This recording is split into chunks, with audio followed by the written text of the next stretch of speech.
We could all kind of get seated and get going.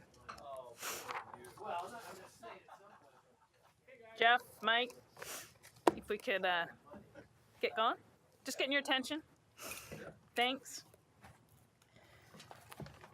So welcome. This is the Portland Planning and Sustainability Commission November 14th meeting. On the agenda today, we have items of interest from commissioners, followed by the director's report, the consent agenda, which has consideration of the minutes from October 24th. Then we'll have a briefing on the bike parking regarding the stakeholders group report.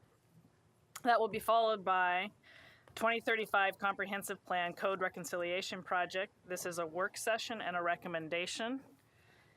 That will then be followed by the 2035 Comprehensive Plan Map Refinement Project, which is also a work session and a recommendation. For clarity, I want to remind the public that no testimony will be taken for any of the projects, and specifically the code reconciliation and the map refinement projects. Just to make sure that there seems to have been some confusion out there, testimony has been closed. Written testimony was closed on October 27th at 5 p.m. for both of those projects. We are just continuing on with our discussions and work sessions to be able to make our recommendations. So that is our agenda today. We have a very full meeting, so I'm hoping that we can be as efficient as possible to get through it. So with that, are there any items of interest from commissioners? So Katie, and then Ben, and then it looked like, Eli, wow, Teresa. If Katie covers my thing, then I Okay. Is this, can you hear me? Can everybody hear me? Wonderful. A couple of things. I just wanted to let you know that Dr. Karen Fisher Gray, who was on this committee for a long time, has been not just nominated, but selected as the Oregon Superintendent for the year. So I'm really proud of her. I was on the school board when we hired her. I was the chair, and so I always feel a real special connection with her. And plus, she's wonderful. And then the other thing is that I went to a joint event with the Northwest Industrial Business Association, the Working Waterfront Coalition, the Central East Side Industrial Council, Swan Island, and the Columbia Corridor Association.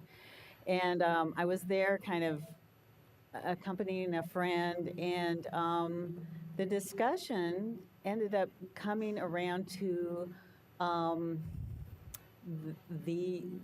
this council and the way that the business, especially industrial business customers, felt about this council, and it was pretty interesting. And I wanted to kind of convey that a little bit, in that we may need to do some connecting to those important, an important segment of our community. They are the ones that employ. There's something called the missing middle, and it isn't just always housing. Missing middle in terms of wages, and I was. I spoke up and said, come on down, and they were saying, but we're not very welcome. And so that was where how the conversation went. So I just wanted to bring that up, and I want to hear more about that and make sure that we are more welcoming to every segment of our community. Thank you. Ben? I was recently at the ULI Urban Land Institute fall meeting in Los Angeles. Actually, Chair Schultz was there too. And among many of the topics that were quite interesting, actually, there was one that caught my attention, and that's the discussion around Measure M, which probably many of you are familiar with. It's an infrastructure and transportation measure that was passed by Los Angeles County just about a year ago. And it's a huge package, probably the biggest one ever for this country, that includes a lot of transportation improvements, primarily in the transit area, And I think it's just something to watch for, I think, in the years to come, because there's probably going to be quite a few interesting leading projects there. One representative from Metro, from the LA Metro, put it as LA led the world to the automobile era, and now it's leading its way out of it. So I think there's going to be a lot of TOD-related projects, possibly affordable housing projects that are going to come up in the next few years. Some are already in the works, and some we already started to look at. So I think it's just something to watch for the next several years. Thank you, Ben. Eli? Portland hosted the third Build Small, Live Large Summit a couple weeks ago. I know that we had some representation from our commission here and from staff. We had 380 people attend, looking at accessory dwelling units, half from Oregon, half from outside the state. And I can say that a lot of people around the country are inspired by Portland's leadership on this. They're studying us to see what we do next, and some will be surpassing us very quickly. Los Angeles, for example, started over their dead bodies. The state of California required them to allow accessory dwelling units, and now they've got like 1,000 of them in for permit in a matter of months. So there's a lot of learning being done in this space around the country. Thanks. Commissioner Larcel and I attended the OHSU summit on the opioid crisis, and I think the biggest takeaway for us is to make sure that when we're looking at how land is used, that we do take into consideration allowing clinic and treatment space in conjunction with transition housing, because those are really important pieces to put together. Go ahead, Joe. Thank you. Just following on Eli, I did attend the Live Small, other way around, Live Large, Small House, but the ADU conference. And I would like to just compliment Eli. He was a sponsor of it, a host, and one of the presenters, and he did a great job and did well representing us. Two other takeaways. One is Portland is in a leadership position, as Eli said. I think the number was 600 permits last year, but as you're hearing, others are doing it as well, trying to figure out. Vancouver, BC had 1,000 permits last year. And one takeaway is I think assuming there's continued support for trying to make ADUs an affordable option for a lot of people. There's probably some regulatory tweaks that are still needed in the Portland, not just Title 33, but probably elsewhere in the code that would seem to make common sense and would help lower the cost and smooth the way to siting these. So I'm not sure how and when we would address that.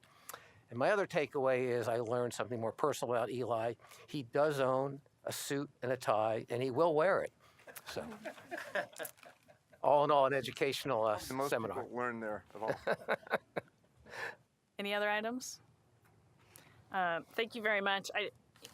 So Katie, I just want to kind of follow up. Of course, it is always disappointing to hear there's certain groups that are feeling disenfranchised and not connected with us. So I guess just a note back to Joe, if we could make sure that we kind of maybe talk through some way to do some outreach and make sure that we kind of break that barrier, that'd be great. So, Director's report. Just one item today, and it's just logistical. There's no meeting on November 28th, and so the last meeting of this calendar year will be on December 12th. So just a calendar check on that. Thanks. Thank you. Next item on the agenda is the consideration of the minutes from October 24th. Move adoption of the consent agenda. Second. All in favor? Aye. Aye. All opposed? Great, thanks. That has passed. Now we'll move on to the bike parking stakeholders group report.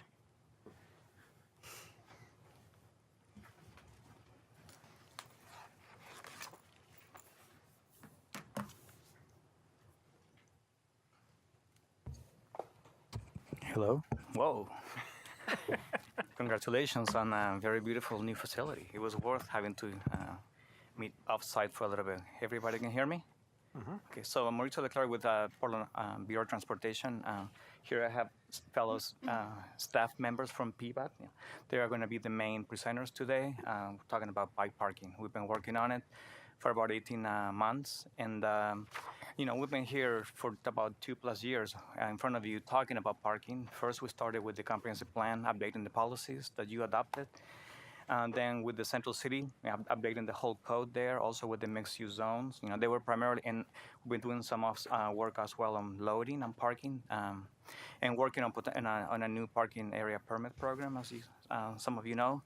So that we've been busy on parking. This is, but primarily we've been talking about auto parking and, make sure that our new policies, our new codes address what you told us in the comprehensive plan, which is basically to limit the use of automobiles and to emphasize the use of transit, bicycling, and walking. So now we've, in our office, we've been doing another effort, which is actually look at the bicycle code and see what we can do to actually encourage its use. So Sarah and Liz have taken the lead on that, and they set a committee, and they come out with some recommendations after a lot of very thoughtful deliberations. So I'll leave it at that, and I introduce Sarah and Liz. Stick around for questions. Great, thank you. All right. So good afternoon, Sarah Figliazzi with the Bureau of Transportation. We are here today to brief you on the report of our Stakeholder Advisory Committee and their work over the past 18 months, coming up with 5 principles and a set of recommendations. A little bit closer, is that good? Yes, please. There we go, Thank all right. you. So as you can see from the 41 pages and the hefty appendices, it has been a very extensive amount of work. The committee was very data driven and really relied on community surveys, site visits, examples from other cities.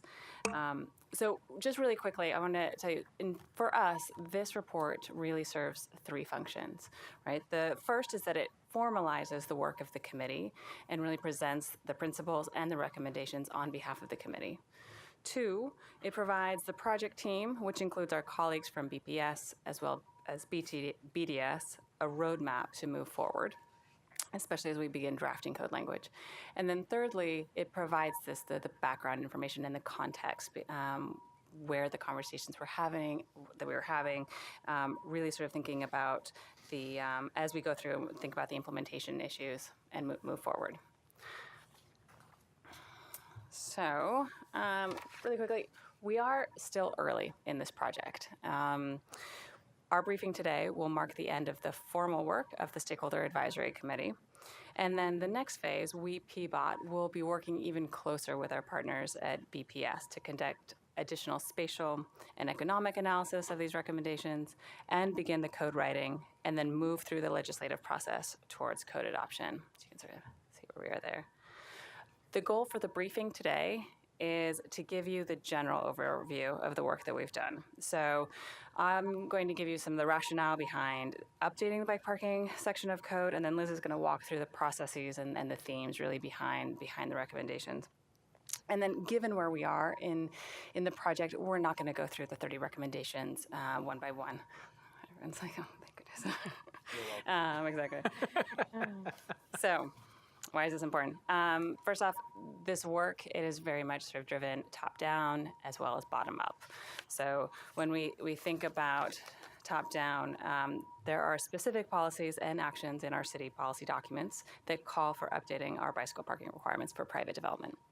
Right, so in addition to the 25% target bicycle mode split by 2035, the comprehensive plan directs us to, quote, require the provision of adequate off-street bicycle parking for new development and redevelopment, to encourage the provision of parking for different types of bicycles, and then in establishing the standards for long-term bicycle parking, consider the needs of persons with different levels of abilities. And then further, the Portland Bicycle Plan for 2030, adopted in 2010, directs us to, quote, seek changes to regulations to ensure all land uses provide ample bike parking and end-of-trip facilities.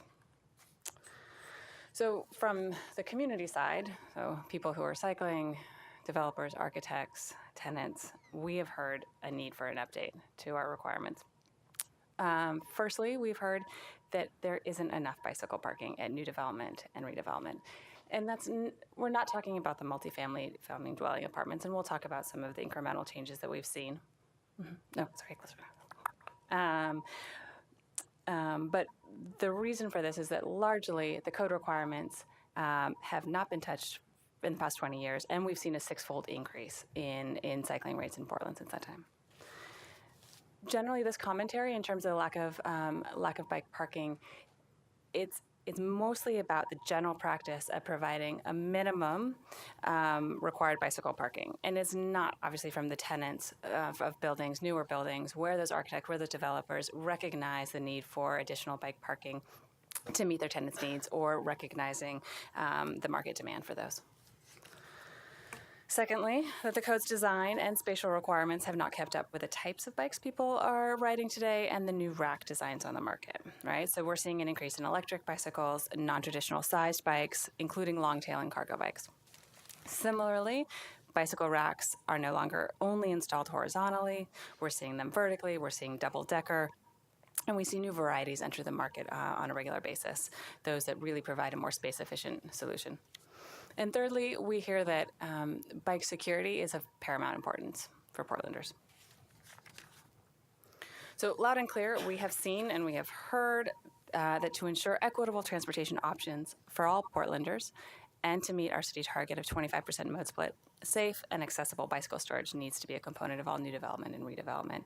And further, it should be designed in a way that's accessible and usable, convenient. In the 2012 report from the Community Cycling Center on the barriers to cycling, they found that the lack of safe and secure place to park a bicycle is a key barrier for bicycling as transportation or recreation. So just a quote from the report: the only safety-related theme that all groups, that's Latino, Hispanic, African immigrant, and African American, identified with was having enough space to store their bicycles securely. Many participants expressed concern about guarding bicycles from theft. They noted a lack of safe places to store bicycles, especially in residential complexes and at destination locations such as schools. We also heard from our own community surveys and online open houses a concern, people's experiences of not having a dedicated, secure places to park their bike. So just two quotes really briefly from those products. One, quote, "We are unable to store bicycles outside, threatened with eviction if I continue to, not able to hang inside, and it took up too much space. I had to get rid of my bike." Secondly, quote, "I'd like to see more spaces where we can put our bicycles so that we can all have bicycles in good condition and in a safe place." So we recognize that a code update isn't going to address all of the deficiencies of older buildings, but we highlight these examples just as a way to really sort of make the point of the importance of end-of-trip facilities for people who rely on the bike as their main mode of transportation or for their least expensive mode of transportation. If I can just pile on a little bit to that, I think it's easy for us when we think about bike parking to kind of conceptualize the millennial in an apartment in South Waterfront, right? And I think I particularly want to call out the work of the Community Cycling Center, which has made a point of really getting into different communities in Portland and understanding their needs and finding that bicycle storage is just a huge issue for use of bicycles. So I want to thank them for their work and make sure we're thinking about the whole community as we analyze this. Thanks. Right. Just very quickly, I want to shift back to sort of more of a background in terms of the bike requirements in Title 33. So they are located in Chapter 266. This is the parking and loading chapter. They apply to new and redeveloped buildings per the triggers for nonconforming development. And then the code includes location requirements, the amount of required bicycle parking, security requirements, rack design requirements. And then it also requires two types of bike parking. So those with different location and amount and design requirements for the two categories given their different needs. So short-term bicycle parking really for visitors, it's typically under 2 hours. And really the visibility and accessibility of it is most important, really start placing those racks near the main entrances of buildings. And then long-term bike parking for workers, for students, for transit users, for the residential, and parking their bicycle for more than 2 hours. Ideally, those spaces are covered and they're secure. While Portland is one of the leading bicycling cities in the United States, in the past 10 years, we have fallen behind in terms of bicycle parking. So our bicycle parking requirements for private development no longer reflect a platinum bicycling city, particularly as city after city have updated their code to reflect best practices and to reflect the amounts that really relate to actual and target cycling modes. And it's not to say that we haven't made incremental changes, but there's a lot of elements that haven't been touched in the past 20 years. So specifically, all the required amounts for parking with the exception of long-term parking for multifamily dwellings. So this includes retail, office, schools, medical centers, et cetera, have not been touched since 1996. Also security requirements, specifically what passes as adequate security measures, location requirements for long-term parking, and then design details such as spacing, bike footprint, all these things, and then requirements for non-conforming development. Which leads us to the launch of our formal work 18 months ago, and I'm going to let Liz talk to that. If I could just add one comment on that last slide, because I've been up here through at least the last two changes on this, and from my point of view, we've really been chasing the problem and never quite catching it. So, in 2010, we had a crisis because the code said one bike parking space for every 4 living units. And we increased that to either 1.1 or 1.5, depending on what part of the city you were in, because we're just clearly not serving the need. And then developers responded to that by packing in bikes so closely that the spaces weren't really useful. So in 2013, we added the 2x6 requirement, and that led to developers making all the bike parking vertical racks, which is efficient, but takes a certain set of users who aren't able to lift a bike onto a rack and excludes them. So we're playing catch up, and really why I'm so glad that we're comprehensively looking at the whole thing right now. I think this is long overdue, and I'm glad we're in the middle of it now. Thanks. I'd like to add that recently I did a presentation in Hood River. They have a big West Side planning program, and they loaned electric bikes to about 20 of us, the mayor, city council, and citizens involved in the planning process. And it was the first time I used an electric bike, and it was fabulous. I did not imagine that I might actually be thinking about getting one, but I'll tell you, it's on my list. Peg Malloy, who came along with me, already bought one. And in terms of the facilities, I noticed there was a provision for one electrical outlet. I'm predicting that folks in my age category, 70 and above, are going to be transitioning a lot of folks to electric bikes. They're super heavy, and it really is critical that the design be such that it accommodates bikes that people really will have trouble lifting. I know Peg's already got problems getting hers to the basement and back, so it's a very real problem for an aging population as well. Thank you. Great, thank you. And that's a good transition as we move into the discussion of our committee and sort of what we talked about and what we grappled with over the last 18 months. So back in 2016, PBOT convened a committee representing a wide range of stakeholders, including developers, architects, and bicycle advocates. The committee also included representatives from our city bureaus, and this combination of a stakeholder and technical group was really important as the BPS and BDS are both important in developing and implementing the code. So the committee was tasked with addressing a very long and robust scope of work. The scope was developed out of issues raised by staff, from committee members, as well as from users of bike parking and the development community that's tasked with building it. Some of the major issues that the committee wanted to tackle during this process was, one, ensuring that there was enough bicycle parking at all types of development and buildings to fix some of the current inconsistencies and omissions in code that has made implementation difficult, as well as to address some of the complaints and issues regarding bicycle parking security concerns, as well as usability issues that we've heard a little bit already today. So over the 7 meetings, the committee dove deep into these intricacies and issues of bicycle parking and spent considerable time weighing the trade-offs and compromises that needed to be made.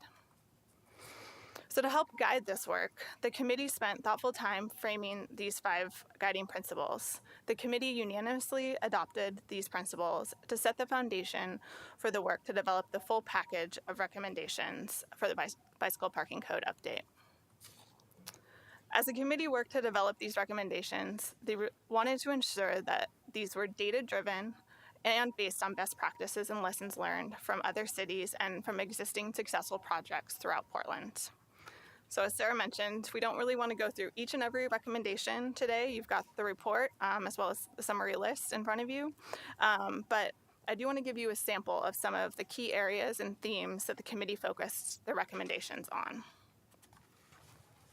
So the committee saw great benefit in adopting standards for space-efficient rack designs to allow greater flexibility within projects, where more bicycle parking can be accommodated in a smaller area. These designs allow for closer spacing between bikes while maintaining the functionality of the racks due to the inclusion of a vertical stagger. Additionally, by codifying the standards for these rack designs, there is a benefit to streamlining the general permitting process, since developers will no longer need to request a variance or modification to include these types of racks in their project. So the image that you have on your screen is the figure that's in our current code, and really is based on the fact that at that time wall-mounted vertical parking was not an option. So despite the desire to increase flexibility in projects, the committee was also very intent on ensuring that bicycle parking is usable for all people on all types of bikes. As mentioned earlier, the types of bikes that Portlanders own and ride are as varied as the individuals that ride them, and thus the committee recommends including a minimum percentage of horizontal racks so everyone doesn't have to lift their bike up onto a vertical rack, spaces to accommodate e-bikes as well as non-traditional size bikes like cargo bikes or long-tail bikes. And additionally, a provision that for these double-decker racks, space-efficient racks, must include a lift assist mechanism to aid the parking of a bike on the upper tier. The committee really looked to balance the desire of increasing flexibility in projects with allowing these space-efficient designs while still ensuring usability for all users. The next area of focus was on providing an adequate amount of bicycle parking, including both long and short-term parking. This was a major component of the committee's recommendation package. With the exception of the multi-dwelling use category, the amounts of required bicycle parking have not been touched in over 20 years, while during that same time, we've seen a considerable increase in the number of people using bikes throughout the city. Recognizing how big of a lift it was going to be to update all of these amounts within code, the committee delegated this work to a smaller subcommittee. That way that this smaller committee could really spend the necessary time to dig into the specifics of bicycle parking amounts. So this first element that the subcommittee addressed was the idea of developing geographic tiers for the required amounts. The current code includes this type of tier system for where multifamily buildings in the central city have a higher required amount of bicycle parking than similar multifamily projects in the rest of the city. The subcommittee grappled with the idea of developing a similar tier system to the rest of these use categories. And by looking at the mode split data from neighborhoods throughout Portland, the subcommittee felt that a one-size-fits-all standard for the amount of required bicycle parking did not make sense. And therefore, based on the 5 pattern areas adopted in the Transportation System Plan and the Comp Plan, the committee recommends forming 2 geographic tiers to guide the amounts of bicycle parking. The first tier, as you can see in green here, includes the central city, the inner neighborhoods, as well as Gateway, because Gateway is one of our 4 designated bicycle districts. The second tier in blue is the eastern neighborhood, the western neighborhood, and then the river industrial area. So the next step was to set out to actually tackle the updating the amounts of bicycle parking. Given the committee's commitment to developing a transparent and data-driven process for the entire project, the subcommittee wanted to focus on how to develop a similar methodology for updating the amounts. Using existing data points like square footage per employee, percentage of visitor rates, the transportation system development charge, person trip rates, as well as the city's target mode splits, the committee applied a data-driven formula to each of the use categories to determine the recommended amount of bicycle parking. Ultimately, when the subcommittee presented those numbers back, and you've got the table in your report, the larger committee voted to adopt both the methodology as well as the recommended amounts of bike parking. May I ask a quick question? Can you explain square footage per employee?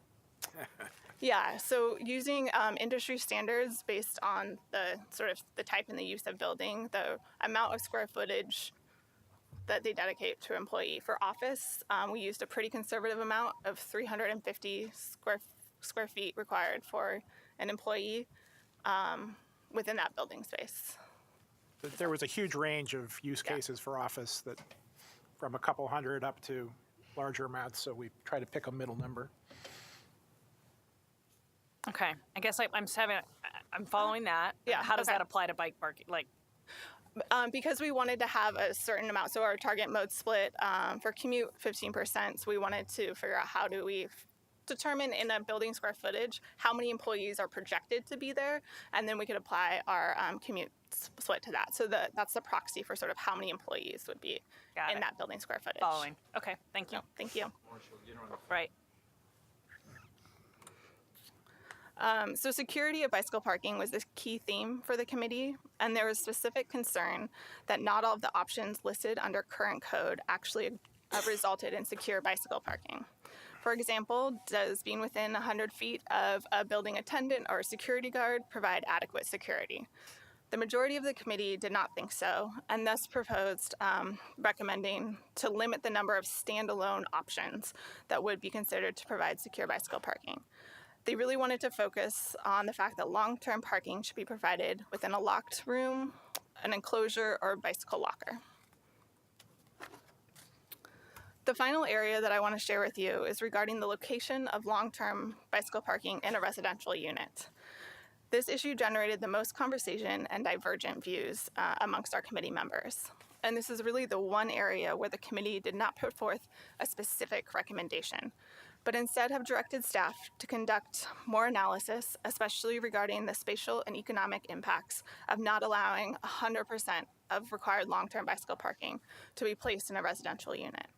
Currently, the code does allow long-term bicycle parking spaces to be placed within a residential unit, and that can count towards the minimum amount of bike parking. Staff and committee members have reported a number of issues with these in-unit racks, including them being placed in unusable locations, sometimes right next to the bed or right next to your dining room table. Additionally, racks are being removed and not returned when new tenants moved in, and decreasing the amount of overall bike parking within. The issue of residential units, are you looking at it the same way that you looked at the commercial side in terms of the number of people, or I mean the spatial unit, because residential are some very small units, and is there a ratio or something you're looking at? So as part of this process, it was back in 2010 was when they did a look and actually updated the amounts of bicycle parking, long-term bicycle parking for these multi-dwelling buildings.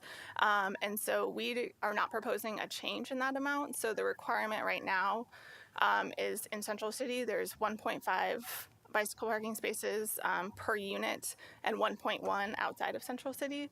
And those numbers were based on, I'm going to pass it to Sarah because she worked on this project. Right. So the amount is per unit rather than square footage. But when we came to that amount, when we were looking at average bicycle ownership rates, as well as what the average tenancy, the number of people in a multifamily dwelling. There's a slightly different use case for micro apartments where we've played with the idea of maybe doing it per bedroom rather than per unit. Exactly. Mm-hmm. But in the future, in this other review, you're not going to look at, I'm just saying, it seems you've put a bicycle size for parking, and if you looked at residential units, the size, I don't know if there's a usable space of left apartment, but it seems that you may be running, I don't know, it just seems like there may be a conflict. Yeah, we did talk about perhaps limiting in-unit storage to larger footprints of apartments than smaller ones. Is your question, Andre, the actual size of the bike parking stall or area within the unit, or just unit size versus? If you're designating a bike parking size, So let's say it's 2 by 6. 2 by 6, and you look at that square footage relative to the residential size Of the unit. Is there a ratio that it just says there's not enough usable space left for the occupant to be in that unit? I don't know. I mean, it just seems that when you get down to 300 square feet and you're taking 2x6. Right. I don't know. You're hanging clothes on the bike, I guess. We talked about a floor. I think it's also worth pointing out that in our review of benchmark cities, no other city really allows this the way Portland does. It's kind of an historical artifact of the way we've regulated bike parking. Yeah, and I mean, and that space has really been up to, the architect, the developer to decide if they want to include that space in their unit or not. So that's part of that as well. Is there another question? Go ahead, Eli. Thanks. I've got a few little nitpicky things on some of the recommendations, but that is a segue to one idea I had about the overall scope. I've had a project where I put the bike parking into individual units in a multifamily project because there's an existing garage attached to a house on site for a car that I was not allowed to convert into a bike storage room because that would create a mixed, what's the word for it? A mixed occupancy building. And so my hope is that I'm glad that BDS is involved in this code update, but there's certainly situations in the multi-dwelling sector where creating mixed occupancy thresholds triggers sprinklers and fire-rated walls that wouldn't otherwise apply that could drive someone to doing one of these weird code fixes. So maybe you can, is that something that can be part of this code reviewed? So I'll be talking about next steps once I run briefly through this. However, part of that is looking at one of our next steps as we work with BPS and BDS into the formal code writing process is to look at how these recommendations work with other parts of the code and some of the unintended consequences, and to look at that holistically. So definitely. We are also hearing from users in a survey of 260 people that live in apartment buildings and own a bicycle. The majority of people said that their preference was to park their bicycle in a bike parking room. And thirdly, as Chris mentioned before, no other major city allows required long-term bicycle parking to be placed in a residential unit. Additionally, the Portland Bicycle Plan for 2030 sets the policy direction to eliminate that provision within zoning code. However, we have heard from our partner bureaus that eliminating the provision of bicycle parking to be accommodated in a residential unit completely would have an impact on housing availability and affordability within the city, and that further analysis is needed. So therefore, our committee has agreed on the need to develop a compromise position to allow a certain percentage of required long-term bicycle parking to be accommodated in the residential unit, while the rest is located in a secure, accessible bike parking space outside of the unit. And this was decided with the understanding that staff at PBOT, BPS, and BDS are about to embark on a more comprehensive analysis to study how bicycle parking could be placed in spaces outside of the unit and how that will impact things like the cost of development, the number of units being built, as well as how space is being used inside the building. This analysis will inform staff's ongoing work during the formal code writing process to develop our formal recommendation on that. So these 5 areas were just a few examples of the recommendations made by the committee. Staff will take the entire package of the 30 recommendations and then the considerable amount of information developed over the 18 months, all of those 100 plus pages of appendices, to work through the remaining implementation issues and begin writing the code update. So just finally, throughout the presentation, we both alluded to some of the next steps. So what are those? First, again, PBOT, BPS, and BDS are going to partner on a more comprehensive economic and spatial impact analysis. Concurrently, BPS and BDS will partner on the formal code writing and legislative process, which will include continued outreach through open houses as well as other community engagement. And then the final piece is that the staff and committee have recognized the need to provide sort of more detail and guidance and best practices as sort of a companion guide to the formal code. So PBOT staff will work on a bike parking best practices handbook to help guide some of those innovative ideas as well as things that can't really be captured in code. So that is what we have for you today, and we'll welcome any questions. Thank you very much for your presentation. So it looks like Katie has some questions, and then Chris, and then Andre. So, I noticed right away that you had these different zones, and the East Portland was kind of outside of the zone of intensive bike parking. And I know that this is just the first pass at explaining things. I really want to dig into that and find out why you made that recommendation. I noticed that no one on the on your committee was from East Portland, and it's different landform, et cetera, there, and I'm sure you have your reasons, and I'd like to hear them in great detail. A couple other things was Gateway Transit does this parking impact TriMet at all, or in the stations that are along the? I'm especially thinking of Gateway, which has abysmal parking. Does this have anything to do with that? Yes, it does. Yes, yeah, transit. Transit centers, as well as light rail stations and park and rides, are all specific uses that are part of, are included in our code and have a requirement. By Okay, parking that's right. fantastic. The only caveat is that for existing projects, we won't have the teeth to make them increase the amount of bicycle parking. And for Gateway, we did have staff are always sort of thinking about other ways in which we can modify and increase the amount of bike parking working with TriMet. But no, code would not apply to Gateway. Right. Well, actually, in the bicycle 2030, 2040 plan, whichever it was, there is supposed to be locked bike parking at Gateway, but so far that has not been put in place. And there actually is a project that is currently underway in which we were able to receive funding to improve and increase the amount of bicycle parking at Gateway. So that is Oh, coming. that's fantastic. Is that in the process right now? Oh, exactly. perfect. That's great. And The other thing was, did you look at businesses in East Portland?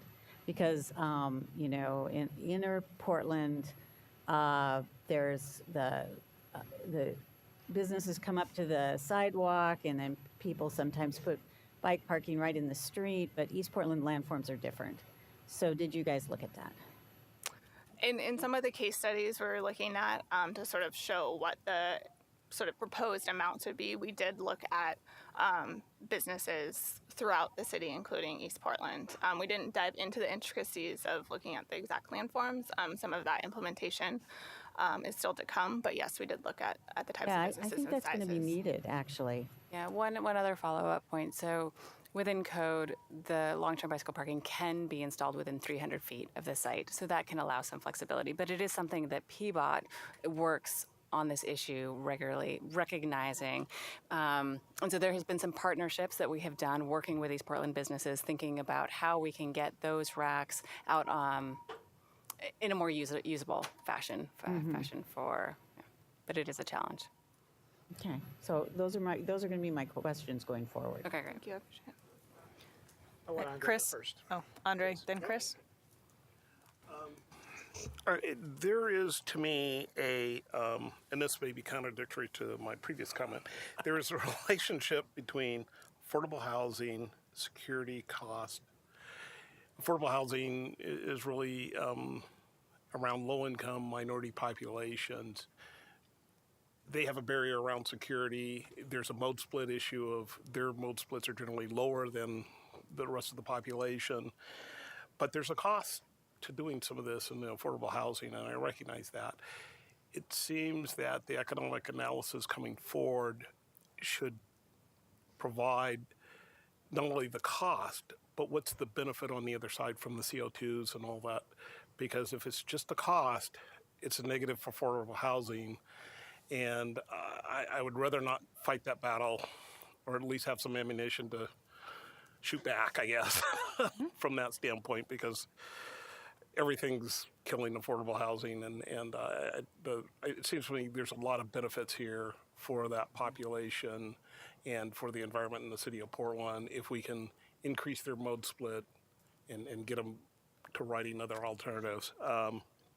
The second point is that as we look at the bike parking, and I would just go with what Katie said, is how do we get some of this bike parking along affordable housing, but just into some of the lower income neighborhoods as a strategy? When I look at these principles, I don't know how it adapts to lower income neighborhoods. And so how does it adapt to when you have lower income neighborhoods that have housing that is,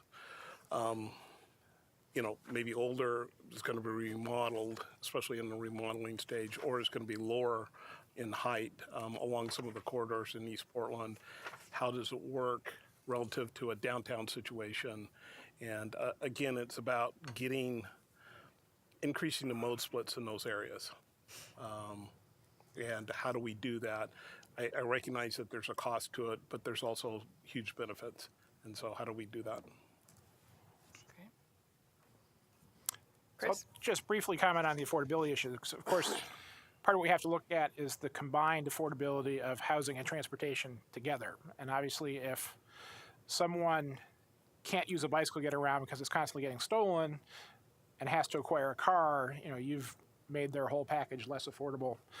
So we need to look at it in balance. And I'll compliment the Community Cycling Center, who's done a great project at Hacienda to provide long-term bike parking, because that was the major barrier to bicycle adoption that they found in surveying that community. So I just want to do some thank yous. I had the honor of being this commission's liaison to the stakeholder committee. I want to thank everybody on the stakeholder committee, a number of staff, including Mauricio and Roger Geller, but especially I want to thank Sarah and Liz, who have been at the core of this thing and made it happen. So thank you very much for your efforts, and looking forward to the legislative process. Andres? Just following up on Andre's point, I was curious if there has been any engagement with affordable housing providers around this. There's the cost element as well, but then if we're talking about how this could be used to connect to residents' transportation needs, looping them in so they know that this is coming and start thinking about how they could start connecting programming to affordable housing or start pitching this to residents and providing it as an option. I was just wondering if any of that's planned out. Yeah, definitely. We started that process actually talking to a representative from the Portland Housing Bureau, and they helped connect us to a number of the key organizations, Home Forward, Reach, and such, that are providing these types of projects throughout the city. I'd shared the results of our community survey, where mostly that was reaching residents in market-raced apartments. But we ended up translating that into Spanish and then trying to do some outreach with the residents of those affordable housing projects. The mechanism that we used didn't quite work, so I went and did some site visits at some of those buildings to sort of hear from the property managers, see an experience. And so I think as we move forward, we want to figure out, one, how can we engage with the residents a bit more and hear from them, because I think we recognize that's something that we want to capture in this process. But that those relationships have started, and so we hope to continue that throughout. Michelle? So when you're doing the economic analysis, is part of the concern the potential loss of units as you make them bigger? So I would want to look at that, because I think, yes, you have to consider the cost of your monthly rent bill in the context of what you're also paying for transportation. But if we have fewer units, I'm really concerned about the loss of the unit as well. And then just a general question, the city, back in the day, invested in the Smart Park facilities. Do we have secure parking for bikes within those facilities? We do in some locations. They are typically bike lockers. There is an effort, I believe, at First and Jefferson, as well as the new parking garage at 10th and Morrison, sort of to increase those. So yes, sort of on a side track in terms of what PBOT is doing about long-term bike parking in the public right-of-way, there is a slow effort along those lines. Mike? Well, back to Andre's point, and actually somewhat to Michelle's, we know that owning a car is incredibly expensive, and housing affordability, obviously, if you don't have to rely on or you can eliminate a car, that housing becomes much more affordable. So I do agree we need to look at both sides of that equation.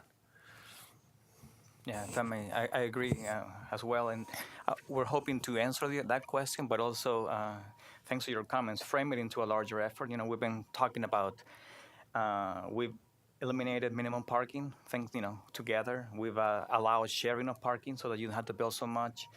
each new parking unit for auto is 40,000 plus each for so that adds to the cost of transportation of construction.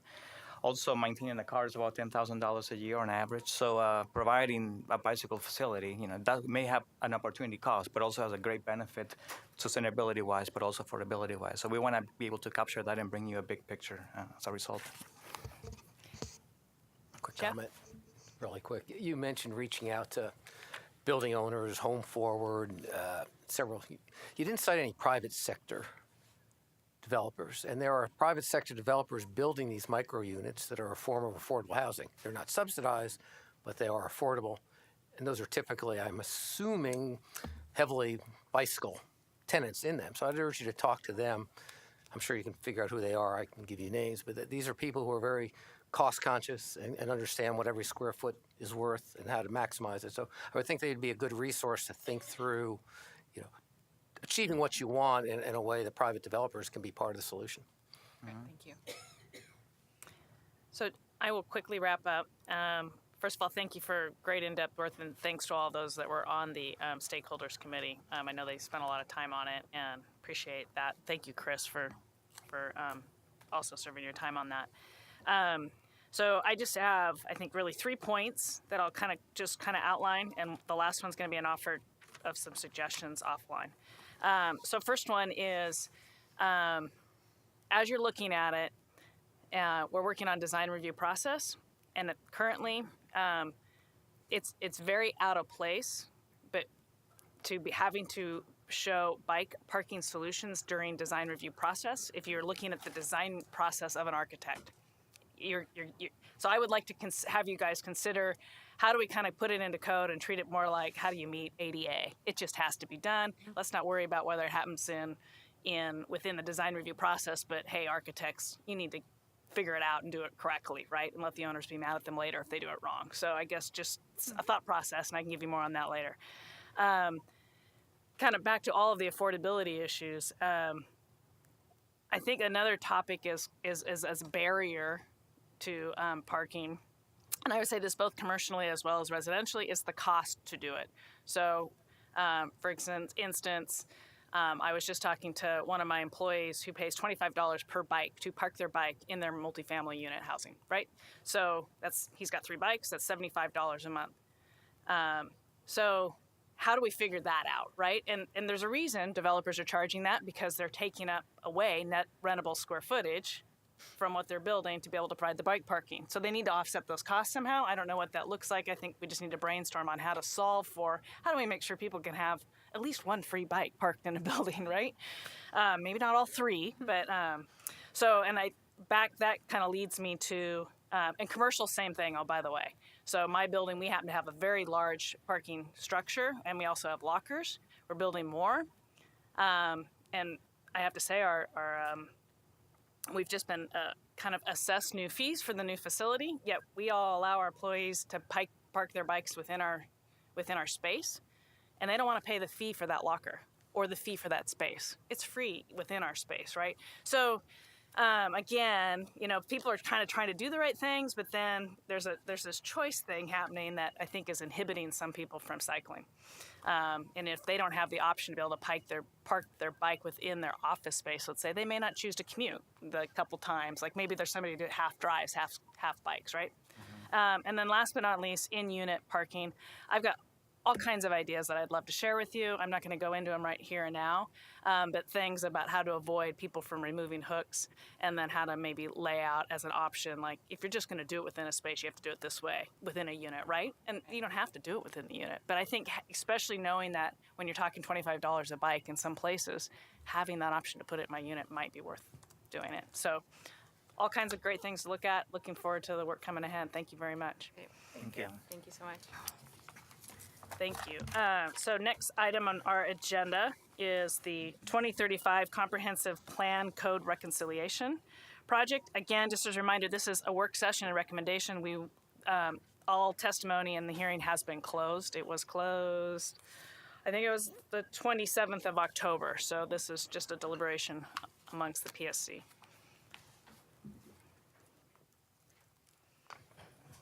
Hello. Hi. Manning, Planning Sustainability Staff And I can't hear you, so either your mic's not on or we need to move it closer to you. How about now? Oh, Yes, all so right. much better, Barry. Yeah, Barry Manning, Planning and Sustainability staff. So we're here for a work session, as you mentioned, on the Code Reconciliation Project.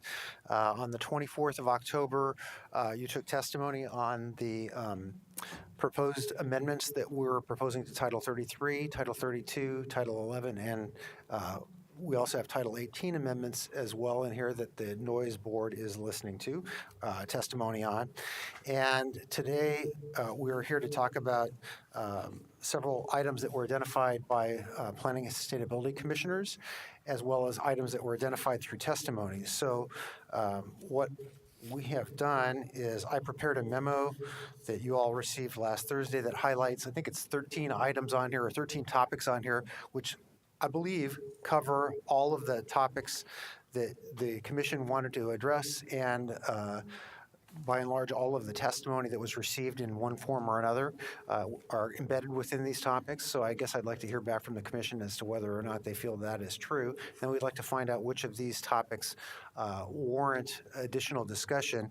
We have in this memo, we as staff made recommendations about code language that we think you ought to consider adopting, and some of that is within the original document that we submitted and that you took testimony on the 24th. We also distributed today an amendment, staff proposed amendments memo that includes several additional amendments that we would like you to consider and approve. Most of these are technical corrections again, but a couple of them address some of the amendments and some of the topics that are in that memo. So I just want to make sure that you're aware that this is part of the discussion today as well. So with that, I guess I'd like to ask the chair how we'd like to proceed. I would suggest we look at the memo and identify topics on that memo that the commissioners would like to pull off for more discussion, and also flag the ones that there's general agreement on the staff's position on, and we could probably dispense with discussion on those. Sure, I can Does help that make with sense that to too. you? That sounds good. I do have a question for you, Barry, and I apologize if I've missed this. The proposed amendments, the code language, have we seen this before? You have, Are we just I getting this? believe you saw a version of that I distributed on the 24th, and this is an updated version. So this is the first time you've seen some of that information, yes. So at some point, are you going to describe to us what's been updated? Sure. Okay. And those are specifically, Yeah, the one that says November 14th. Correct. That has the code language. correct. Go ahead, Andre. Yeah, so going back to your staff memo, your memo from the 9th, I think what I'll do is I'll go around and just ask. So the first topic I see is applying the CR zone more broadly. Is there anybody who would like to discuss that further? I have a brief thought on that. Yep. Okay, so we'll just go around and we'll briefly talk about that. Next one is number 2, plan district floor area ratios. Is there anybody who wants to discuss that topic further? We're okay with staff recommendation? Okay.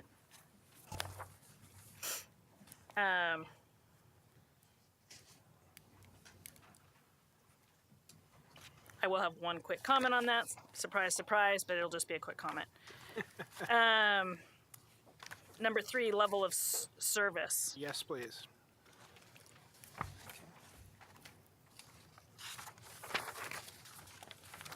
Number 4, affordable commercial bonus. I'm going to say yes. Yes, please. Oh, I'm going to say yes on 5, Title 11 for Mike. Yes?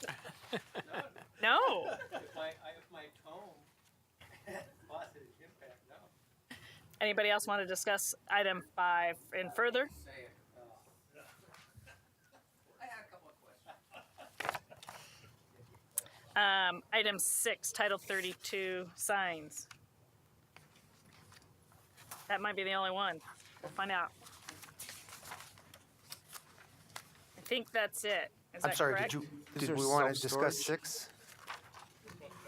6, sign code. No, I just did that one. I didn't see anybody wanting to discuss that further, so Was self-storage on the list? I haven't flipped enough. Yeah. You're still going through there. Oh, jeez. Yeah. Okay, self-service storage uses. Yes. Okay. Buffer overlay zone. It's gonna be a long day for you, Barry. Markham Hill Plan District. No? I actually didn't totally get my head around that one, so I might have Okay. a question. Yeah, thanks. Okay. And then we've got a few at the very end, 10 through 13. Additional, is there anybody who wants to further discuss any of the additional topics from testimony, which would be the 10 through 13 Topic- in the tables? Topic 11. Anything else? Okay, Barry, Okay. let's roll. Okay, I guess we're on item 1, which is the broader application of the CR zone, and we had some discussion about this at the work session, at the briefing, and had mentioned that the CR zone was developed during the mixed-use zones project deliberations back in 2016, and is applied specifically to properties that are very small-scale, typically non-conforming commercial uses in residential zones, and we created this zone so that we could make those uses conforming yet keep them small enough to constrain their operations in the context of a fairly significant residential area. So Barry, can I interrupt you? Sure. And I apologize for that. That's rude of me. But I think we were going to have a quick comment from Eli, Okay. which means we I didn't might know be if able to you get through needed it me to quicker. set the So table for maybe that or when not. we do this, if you could go ahead and bring the topic up just so everyone can see what we're talking about. Sure. And then we'll let the comment happen. And if we can get through it with that, then we might be good to go. That sounds fine. Sound good? Yep. Okay. Eli. Thank you. Good idea, I think. I brought up the question of whether we should make it just a zone change instead of a zone change and a comp plan amendment in order to switch something into the CR zone so that we don't just deal with existing conditions but allow new properties to have that listing. Because there are a lot of homes on commercial streets residentially zoned right now. I'm comfortable at recognizing that that's kind of a stretch for this code update, that another approach would be for us to include in our letter a recommendation that we provide a fee schedule for doing a comp plan amendment zone change at the lowest level that's currently written in the code right now, recognizing, as I think Eric Angstrom pointed out, that may not be a long-term solution, but there's currently already some version of a comp plan amendment zone change fee that's quite a bit less than actually a zone change standard fee would be. So I guess this is a recommendation that we put that into a letter but not deal with this in the code update here. And I still will have some other ideas for commercial residential zone, but maybe not through this code update. Any additional kind of comments or thoughts on that? I just had a quick question, just so I'm clear on CR, either Barry or Eli. You can only be CR if you're an existing commercial use in a residential zone, or can you zone change into it even if you don't have the historic use? You could theoretically zone change into it if you didn't have that use, but what would need to happen before that could happen would be the comprehensive plan would have to indicate that it's a commercial comp plan property. So you can't zone change into it without having the comprehensive plan underlie that, and we hadn't identified sites throughout the city where that comp plan would be applied. And that's what you're after a little bit, Eli, is just a process to My do that. initial hope was to have, and I mentioned this when the CR zone was, invented through the mixed-use zoning project, that there would be a path not too high of a bar to get into it for properties. Right now, you have to go through a comp plan and a zone change to get into it, and but I'm okay suggesting that the fee might be as much of an obstacle, and that fee might be another approach to getting a property in by making a low fee. Michelle. So would the recommendation in the letter be for there to be some consideration of that? Because I'd want to know how much of a subsidy the city, if the current charge reflects what it costs to review the application, and giving them a break on it means the city's subsidizing it. I'd want to know how much of a subsidy is before I'd support actually lowering the fee. Okay, that's good input. Any other additional comments? I just want to get maybe a quick raise of hands, like, are we supportive of the notion of including or exploring further a fee option for this item. I'd hate to have staff work on it if in general we aren't supportive. So if you are in support of recommending that staff explore this further, just kind of quick raise of hands. 1, 2, 3, 4, 5, 6, 7. Okay, 8, 9. Looks like we have a majority. So let's. If I may, can we say not? I think the goal is to make it a more user-friendly zoning designation, and lowering the fees may be one of several ways to do that. So I just want to encourage, if we're going to come back to this at some point, don't just say problem solved, we've lowered the fee. I think let's look at what we're trying to accomplish with this zone and see how we can make it what I'd call more user-friendly. Maybe simply lowering the fee is going to prove good enough, but maybe there's some other things, if we're going to be thinking about it, to think about. Yep, great point. Okay, any other additional thoughts on that item?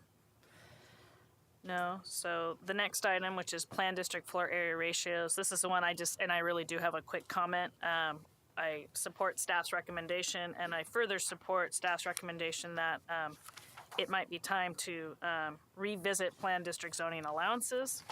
So I encourage that to get on a future work plan. Any other comments on that item?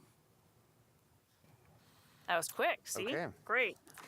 So for the next item, I'm going to ask Eric Engstrom to come Next up. item is a Level of service issue approval in the criteria. code language we had proposed for conditional use approval criteria. So, and I think this was Chris's item, so I'll let him discuss his thoughts. Well, I think we were still debating code language options last week, and I don't think I've seen the final code. So And I'm going to move to the next slide, which has something up there. I don't think it's completely vetted yet, but we can have a discussion about it. So. Okay.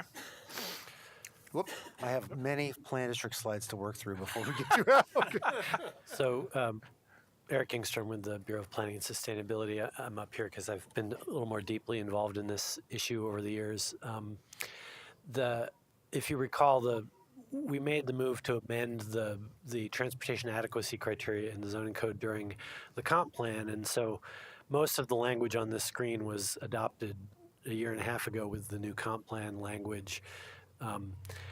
But what we set out to do in this package was make sure that all the places in the zoning code that touched that concept had parallel language, because at the time we only updated a couple of the chapters and we wanted to make sure we were consistent. So this started out as being pretty much a housekeeping cleanup to align all the places to have the same language, so we didn't have different versions of transportation adequacy depending on what review you were applying for.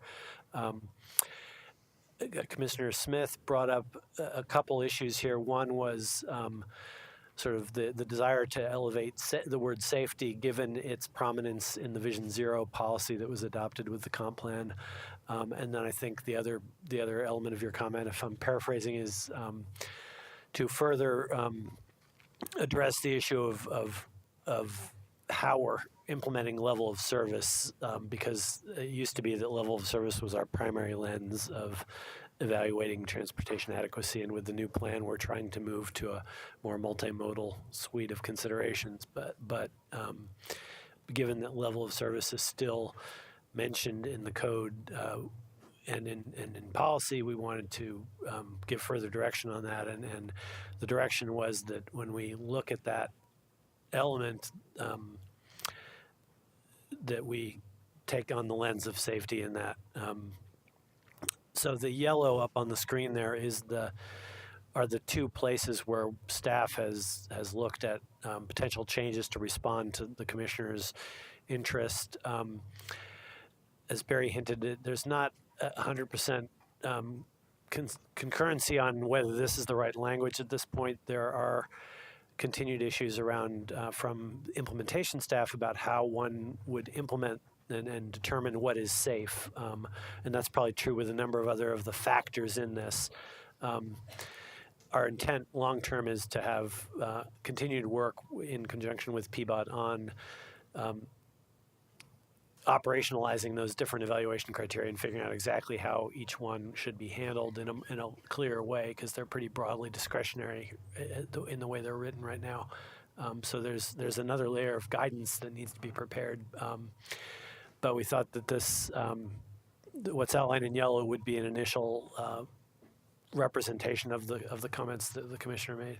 Right. So we dealt with this same issue in the TSP only a few weeks ago, and I tried very hard to drive this sort of to the same compromise, which is that yes, LOS remains because the Metro Transportation Functional Plan requires us to do it, even though we're the last big West Coast city that does so.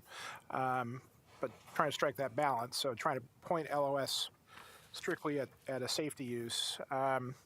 The challenge I'm trying to solve is, of course, we have put single occupancy vehicles at the bottom of our transportation hierarchy. That's clear in policy 9.6 in the comp plan. The folks who do development review have one really strong tool for measuring the performance of the transportation system, and that's LOS, which is all about moving single occupancy vehicles.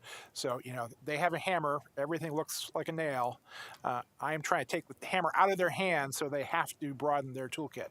And there are lots of suggestions here for what they should be measuring instead. They have no tools in their toolkit yet to do that. So, if we leave them with the hammer, they will keep finding nails to pound. So I'm trying to say that you only use the hammer for safety. You don't use it to count cars moving through an intersection anymore. So this language comes very, very close. I would be a little bit happier if that bottom yellow line said will be evaluated based only on their effect on safety. If we could insert only in there, then I would be happy to say this is a good compromise and let's move on. Any other If we need a motion, I'll make one. Any other thoughts on that? So it looks like Andre. Just when you say only on safety, so up above, when we talk about street parking, access restrictions, neighborhood impacts, bicycle networks, bicycle transit circulation, all those would not be evaluated? No, those are all fair game, but as far as I know, PBOT doesn't have a numerical indicator to put on any one of those yet. They have a numerical indicator to put on LOS. That's what I'm trying to take away. Well, I'm just going to the last sentence where you said Right. that. So mitigation measures that address level of service deficiencies will be evaluated only on safety. So if you pick LOS out of this list and say, I'm going to make you fix that, they only get to fix it for safety, not for vehicle capacity. And they can pick any of the other factors and say, you have to fix those. And there's no constraint on that. What's being alluded to is that the other evaluation factors like bicycle networks or pedestrian networks or transit availability,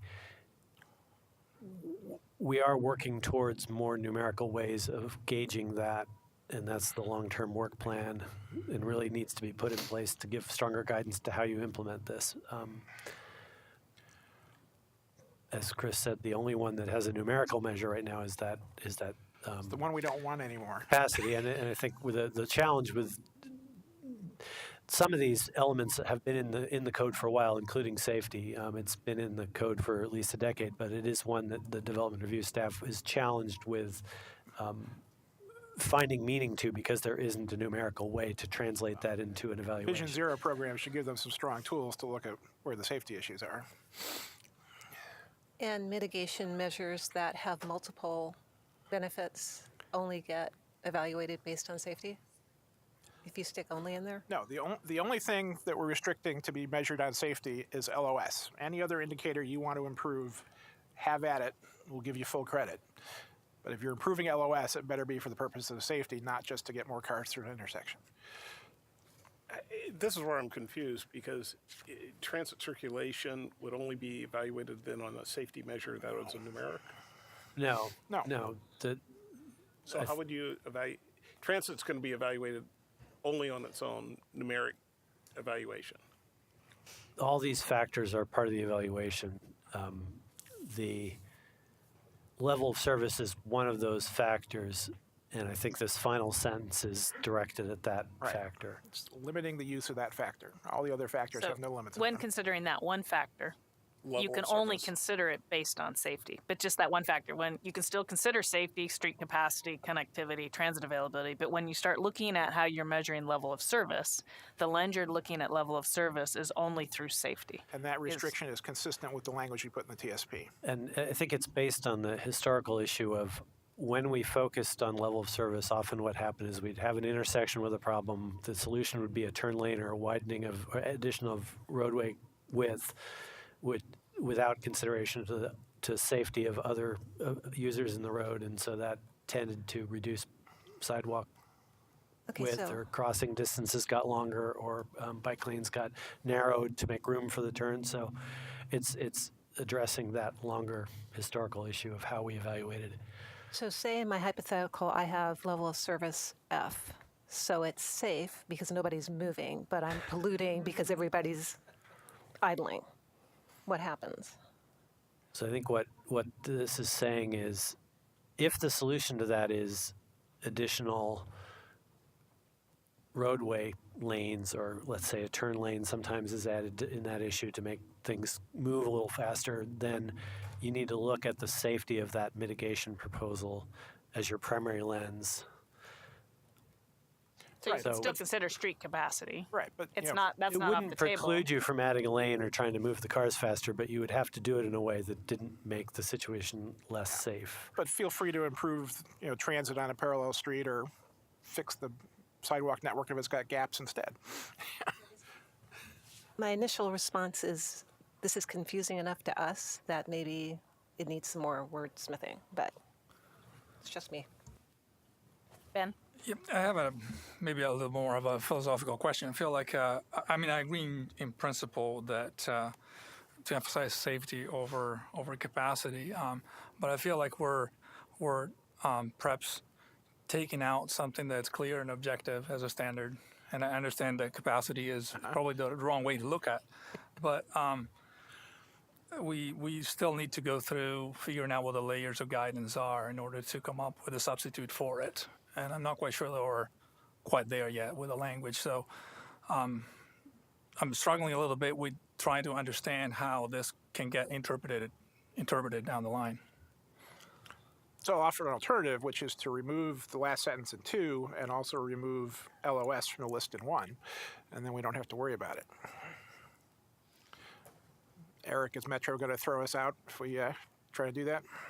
I don't know. We have a policy that street capacity and level of service are parts of our suite of evaluation tools, and part of the reason we have that is because it's a regional standard. But I guess where it would come into play is when you're on a regional street, or a major arterial, or a ODOT facility, or something like that. So the one thing we know how to clearly and objectively measure is the wrong thing. I'm trying to fix that. Eric, Chris, could you accomplish what you want by bifurcating it? LOS applies if you're going to trigger an impact on a arterial regional road, but if your only impacts are on local collectors, neighborhoods, then LOS doesn't apply. Is that a compromise that gets you anywhere? Well, I think the other nervousness in eliminating it, we all agree with the general goal of moving towards more multimodal evaluation criteria. There's some hesitation on prematurely removing LOS from the code until we have those other numerical measures in place, because when push comes to shove, if we can get mitigation, it's useful to be able to hang our hat on something that's proven. And so I think our version of this transition was to keep LOS so that there was some well-tested method which we can get mitigation through until the point where we have clear sets of procedures for how you measure transit availability or availability of pedestrian and bike networks or other things like that, so that we're not left with it completely without any precedent for how to evaluate things. So my frustration is that we've been talking about replacing LOS since the beginning of the Portland plan when I first joined this commission 8 years ago. And 8 years later, we seem to be no closer to having a replacement for it than we were then. I'm trying to apply some pressure to make it happen. For what it's worth, it took me a second because this was a lot to read, and just getting the language. So, but as soon as I kind of sat and broke the sentence down and tried to figure out how I would address this if I was forced or in the position to do so, I did get it. So I guess to me is, and not to say that couldn't be wordsmithed some more, but if everyone agrees with the concept, that might be one thing, that we want level of service to be measured by safety first. Then maybe the next question is we need to sit on the language a little bit, give people a chance to read it and go from there. So I guess, I mean, that's kind of one thing I'm asking. 'Cause, you know, I get your point, Michelle. It took me a second too, and it's just a lot to digest right here and right now. So, Right, and to be fair, staff and I have gone back and forth Right. for most of the last month trying to get to language we can agree on, and this is as close as we've gotten. Right. so is there a general agreement on the concept that Chris is trying to move forward, or do we have discussion points there? Just kind of maybe quick raising of hands. 1, 2, 3, 4, 5. Are you, Jeff? Is that up? You know, general agreement. Anyway, it looks like we have general agreement on the concept of looking at level of service through safety, but perhaps we have some concerns about how the language is put together right now. We can come back next time and So let's maybe table it for right now, and if we have time, we'll come back to So it we can later. return in December. Yep. We have some time scheduled. Okay, thank you. Thanks. Okay, I think the next topic was number 4, which dealt with the affordable commercial bonus in the code. And And I Chair think Schultz, I you- kind of said I definitely wanted to discuss that, and I didn't really even look around to see if any other people did as well, but I assume they did. Pardon? We got some from PDC.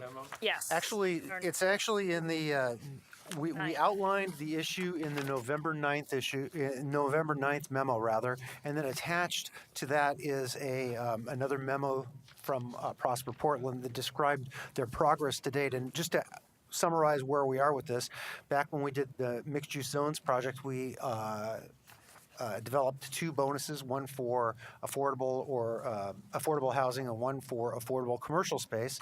As part of the whole package of amendments here, we're transitioning the bonus for affordable housing to kind of comport with the new inclusionary housing program. So that bonus is still essentially intact. It just is evolving into the inclusionary housing program. We still have the affordable commercial. There was a desire to and a direction to work with Prosper Portland, then PDC, to come up with administrative rules and a method for implementing this. And we've been working with Prosper Portland over the last few months with a group of stakeholders, including some members of the Planning and Sustainability Commission, to kind of flesh out how that would work.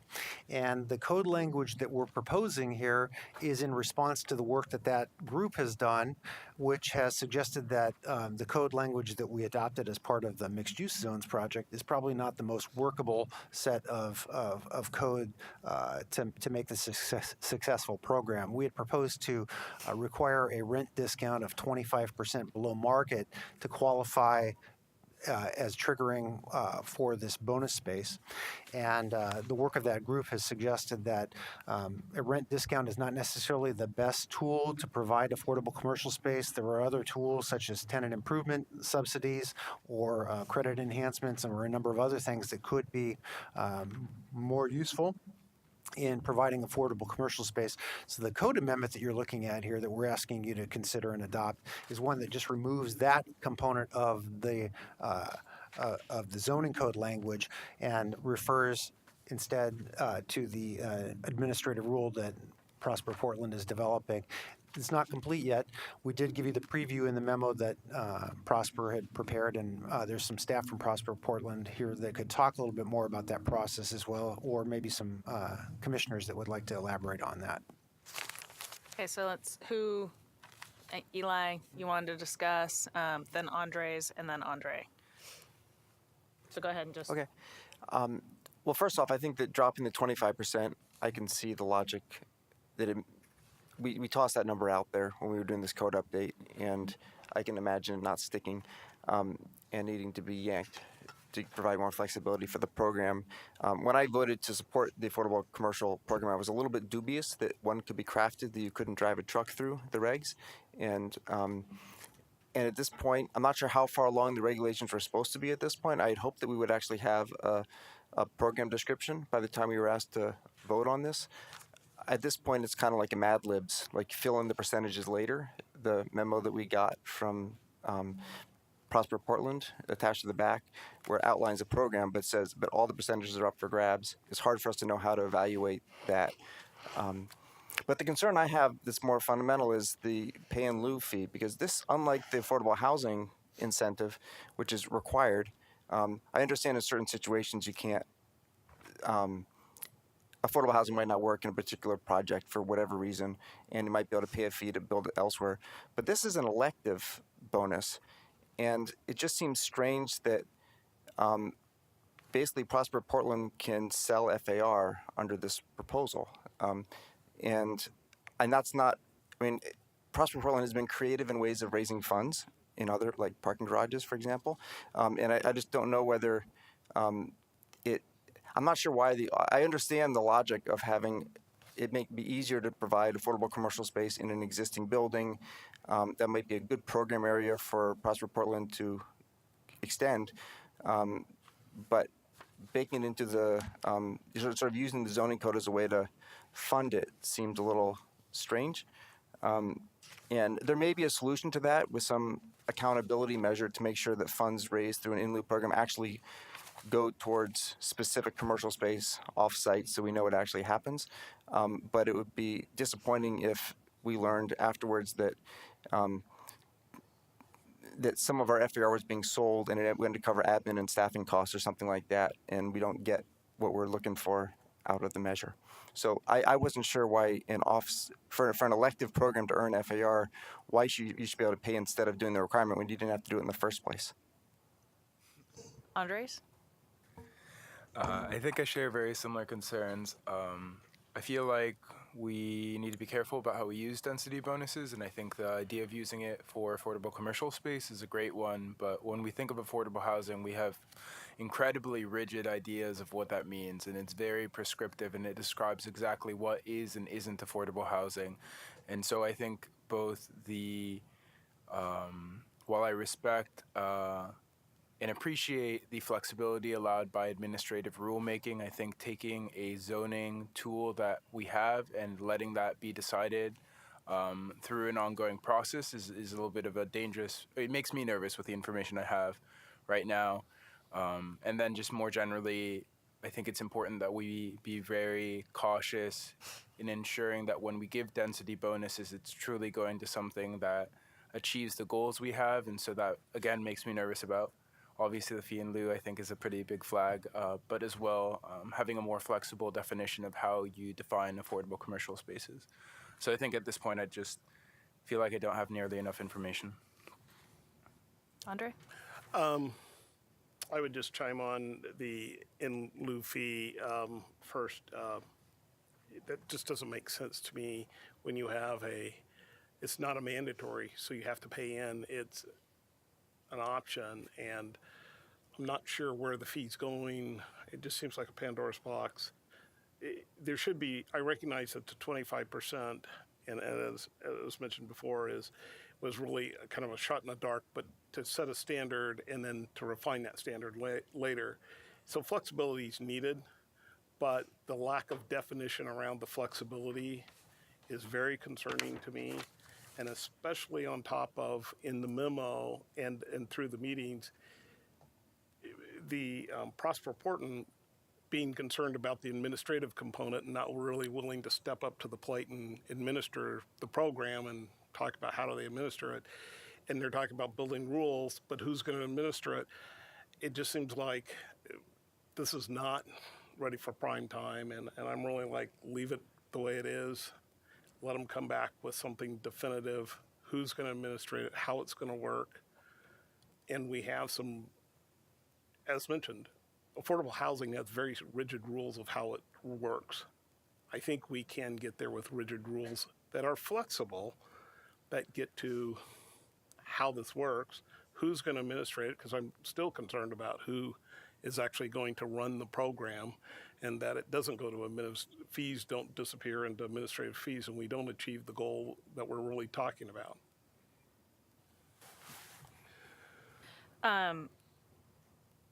So I also have concerns, and I guess what I'm maybe trying to figure out is now a path forward here is, Eli, when we originally kind of discussed putting this in, I think you warned us just as you kind of reiterated with your first statements. And I'm inclined to say personally that we're not there and I'm hearing 25% reduction is causing some concerns. So I'm not even sure I'm comfortable having it in the code right now, and that maybe it needs to come out until we get it right versus trying to put something in the code that we're still working on and hoping to solve. I can tell right now I'm not supportive of leaving it in and saying we'll work on it later with Prosper through administrative rules. That makes me uncomfortable, and I think I'm hearing at least some other people express that as well. So just, I guess, maybe hearing some feedback from others on your position as to whether kind of what you would recommend or propose for the next step forward. Teresa? So I was on the committee with Andre and Chris, and I think Kat has hit the nail on the head. The 25%, I think that was pretty well researched that wasn't the right number, the magic number, the right way to actually make affordable commercial space be affordable more than for the first 3 months, okay? Because having a business that's already struggling has a lot of different elements and components that need to be supported in order to make them successful. So that totally makes sense, and looking for this as a revenue generator to support that program, that's a different policy question. So while I think affordable commercial is a really important component of what we need to do for our city, I agree with Kat that we're not there yet. We haven't quite figured it out. And in some of the economic analysis, just sort of putting that 25% in, the uptake was not going to be very good. And it is also difficult to administer both for the city and for the owner of the property. And, you know, when you put those two things together, you really have to think hard about, okay, what is the right solution? Because this one didn't seem to be able to bring to the table what we're looking for. Chris, Andres, then Andre.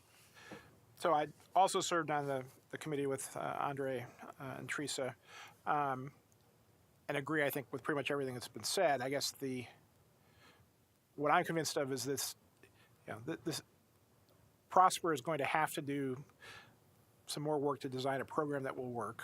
I think even though, we like the clarity of zoning code versus administrative rules, I think the program probably has to evolve over time, and administrative rules may be a better place to capture it. So I think mostly I'm interested in making sure we leave a marker in the code that says we still have the intent to do this while Prosper figures it out. So I don't want to remove it from the code because I don't want to lose the intent to have some kind of program around this. But I think the amendment that's proposed doesn't get us any closer to the answer than what's already in the code. So I think I'm sort of settling on a place where leaving the ineffective provision in the code is a good enough marker to have something get connected to it later and amend it then. So I have a question on that. Go ahead, Eli. Okay, so if we do that, then don't we as the PSC lose any further input? Like I have a little concern that if we leave it in there as a placeholder, then the program gets implemented and it's off to the races. It seems like some of the best prospects for affordable commercial, which I think is a great idea, I should say, are in some of the older buildings that aren't being permitted newly right now.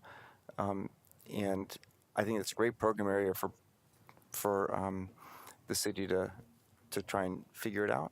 And there may be a chance to create affordable commercial without it being part of the zoning code. I like the idea of it being part of the zoning code, but it seems like the implementation of it is, especially if the implementation ends up being a fundraising mechanism for a PDC program or Prosper Program program. I'm not sure. Well, I'm glad to have the input of those who were on the committee to get your take because I wasn't on that group, but it wouldn't be that hard to add this back in. Well, we're going to get some expert advice. If I can jump in, I guess that is an option, I think, to leave the existing language in the code as a placeholder. And I guess you could direct staff to work with Prosper further to amend that. I don't know how that plays out as we take this forward to council, whether or not they how that would work, but that might be something we could consider. I did ask. Quick question on that, though, Barry. Does the existing language have the 25% rent reduction in there? So It that's where I'm does. struggling. It does, and that was adopted last year by you all and then by Right. council. So that's what's in effect right now, and we would be proposing to amend that further. So if you said we just don't accept the amendment that you're proposing, staff, we would revert back to the 25%. So you'd actually have to take further action to remove it altogether. So that would be an amendment to the adopted code Right. as well. Okay. And I'm joined by Allison Wicks, who's the Prosper staff that's been working with us on the affordable commercial issues. So, Hi. Welcome, Allison. if you have questions for her. Joe, it looked like you had wanted to jump in there.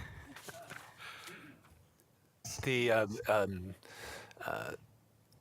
idea of leaving a placeholder in the code doesn't really appeal to me. The code's purpose is not to be the record for a placeholder. We can find other places to send that message and do that. What you would be doing, though, is leaving a provision in the code that, based on the findings of the folks who were working on the committee, would not be used.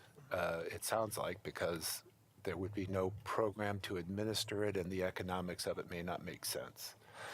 The cleanest thing to do is to let it continue to be developed, and if there's an amendment to be, one thing that could happen is if you leave it in, it could be amended again at City Council. If you take it out, it could be added back in as amendment at City Council, but hopefully with a more baked program. In either of those scenarios, I think, as Eli noted, the PSC would lose leverage over the particulars. That's a question. Go ahead, Michelle. So was the conclusion of the consultant that 25% wasn't enough to make it worth the developer's while? What was the economic? It wasn't, well, okay, so 25% is the amount of rent reduction. So what the conclusion was from the group was that just giving a tenant 25% rent reduction isn't necessarily the right answer, because It's not going to help them be right, because successful. just tenants getting into spaces, even tenant improvements sometimes are a much better way to get the tenant in the space and functional than a rent reduction. So that part on the tenant side was difficult. And then on the developer side, it's what is the appropriate rent for this space? How do I administer it? How do I know they're getting their 25% reduction over time? And then when the tenant is no longer qualified to have an affordable commercial space, then I just have to kick them out and get a different tenant that I can give a 25% reduction to, or can I just give it to a different guy that's in the building? So it just became an unmanageable little monster. Andre? Quick question Or for Andres, yes, a and then quick Andre. one for Allison. Can I just do a Your mic, please. Did Allison want to say something? It looked like you were trying to. Oh, I just wanted to share that this is just one piece of a larger affordable commercial framework that Prosper Portland's working on. So it's something that fits into a larger suite of tools. So those tools are around access to space. So that's looking at master leases with either private sector or public sector partners. That's looking at leasing agreements. So for example, out in Lentz, we have what's called a consent to let agreement with Oliver Station, which is a development project out there where we're helping that property owner lease up their space with affordable commercial tenants. So it's access to space, it's technical assistance, and it's financial tools. So this would be one tool around access to space, in this case, access to privately managed space. For us, this is really a program for businesses that align with our strategic plan. So that's underrepresented businesses within the business community. So focusing on business owners of color and women-owned businesses. I think that Barry and Teresa spoke really well to the committee findings that there's flaws with the 25% discount to market as a just kind of idea thrown out there for what affordable commercial could be. We see it as something that's much more comprehensive and needs a wraparound set of services around it. So there were really two questions that came out of that committee. Is this an affordable commercial floor area ratio bonus a tool that we want to use to implement affordable commercial initiatives within the city? And is this the right code language? So what we got out of the committee was, yes, this could be a valuable piece of a larger set of affordable commercial initiatives, but that we need to do more work on what the exact measurements are. And so that's what you've seen in kind of the ideas around the administrative rules of what different types of measurements or combinations of tools, if it's around tenant improvement standards or discount to rent. Another piece with the 25% discount to rent is that something that is really variable across the city and variable within a block and variable within the spaces within a building, and also will impact the cap rates for a developer as well. So, Joe. So it sounds like there may be, we have the option of giving the Prosper staff and our staff more time to address the concerns that commissioners have raised and bring back another proposal. And I think what I've heard today for sure is specificity on what, to the extent that this is used to raise funds for a program, limits and specificity on how that would be used, and have it linked to something we all thought would have a chance of being effective and actually brought to scale, like enough money to make a difference. The use of an FAR bonus for the purposes of raising funds for a public benefit like this is precedented in other bonuses, I think, that we even have now. It is an option that we have in the inclusionary housing bonus. That's not totally, unheard of. Mike. Are there any examples where it's elective, where you can? There's plenty of examples where you're required to, for example, to improve your street frontage, but if you can't, you could pay $600 linear foot. I'm trying to think of any. There no examples. I don't know. There's some in South Waterfront, Eli, but they're anomalous. They're not typical. You can pay into a open space fund as part of a bonus in South Waterfront. There may be other it may not be the first one you can use. I don't know, but there it's clearly a fund dedicated to the production of open space. That's it. This doesn't have that certainty yet for you all, so I think it's reasonable to see that before we adopt it. So since we know we're coming back, we already established that with level of service. Why don't we slate this item as one for further discussion, and then let's kind of wrap up briefly if you have any additional comments that you'd like them to think about as they're working on it to bring it back. So, Andres, I see you nodding. Yeah, that and then sounds Andre. good to me. Okay. The concern is administration. How's it going to be administered, and who's going to do it? I would want to see that because the discussion in the group was Prosper Portland didn't want to administrate and I get that it's complicated, but affordable housing is complicated too, and we administrate that. Right. So I don't see this really any different than affordable housing. It is wraparound services. Affordable housing has a wraparound services, so I'm struggling with Prosper Portland PDC used to do affordable housing, and they got rid of it, but it is done in government, so. Right, and I'm not sure at what point in the conversations we discussed the administration, but I think that would sit with Prosper Portland as of right now. Well, how it's going to be administered, though. So, Andres, did you have an additional comment? Go ahead. So I like the idea of how to move forward in it coming back. I think that we have an opportunity here. I was in Vancouver 2 summers ago, and they're still trying to develop an affordable commercial project and calibrate that. And the province has some properties they're trying to move forward with, but have similar questions. And I think we have an opportunity where we're not quite at the place Vancouver, BC is at in terms of unaffordable commercial space, but the calibration is, I think, what a lot of it's going to come down to. It is comparable to here, affordable housing.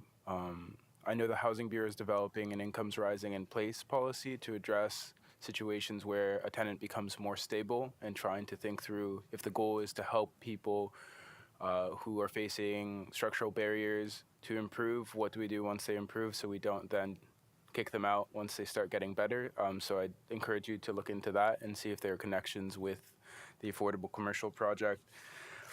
Just to make sure I understand, it sounds like there's a larger affordable commercial project underway, but as the Planning and Sustainability Commission, we're interfacing with the density bonus, which is one component of a much larger program of affordable commercial space. Correct. Great. And so I think that in addition to the concerns raised around fee and lieu, there's also a constant calibration question of understanding when the market might find it more profitable to simply buy the bonus and if that fee will actually be enough to build or procure. Renovate existing space. Exactly, which is one of the big conversations that happen with inclusionary zoning. I understand the desire to remove this from code if it's not being used effectively. I'm just nervous about this falling off the map and not getting the degree of attention it is right now. Additional comments?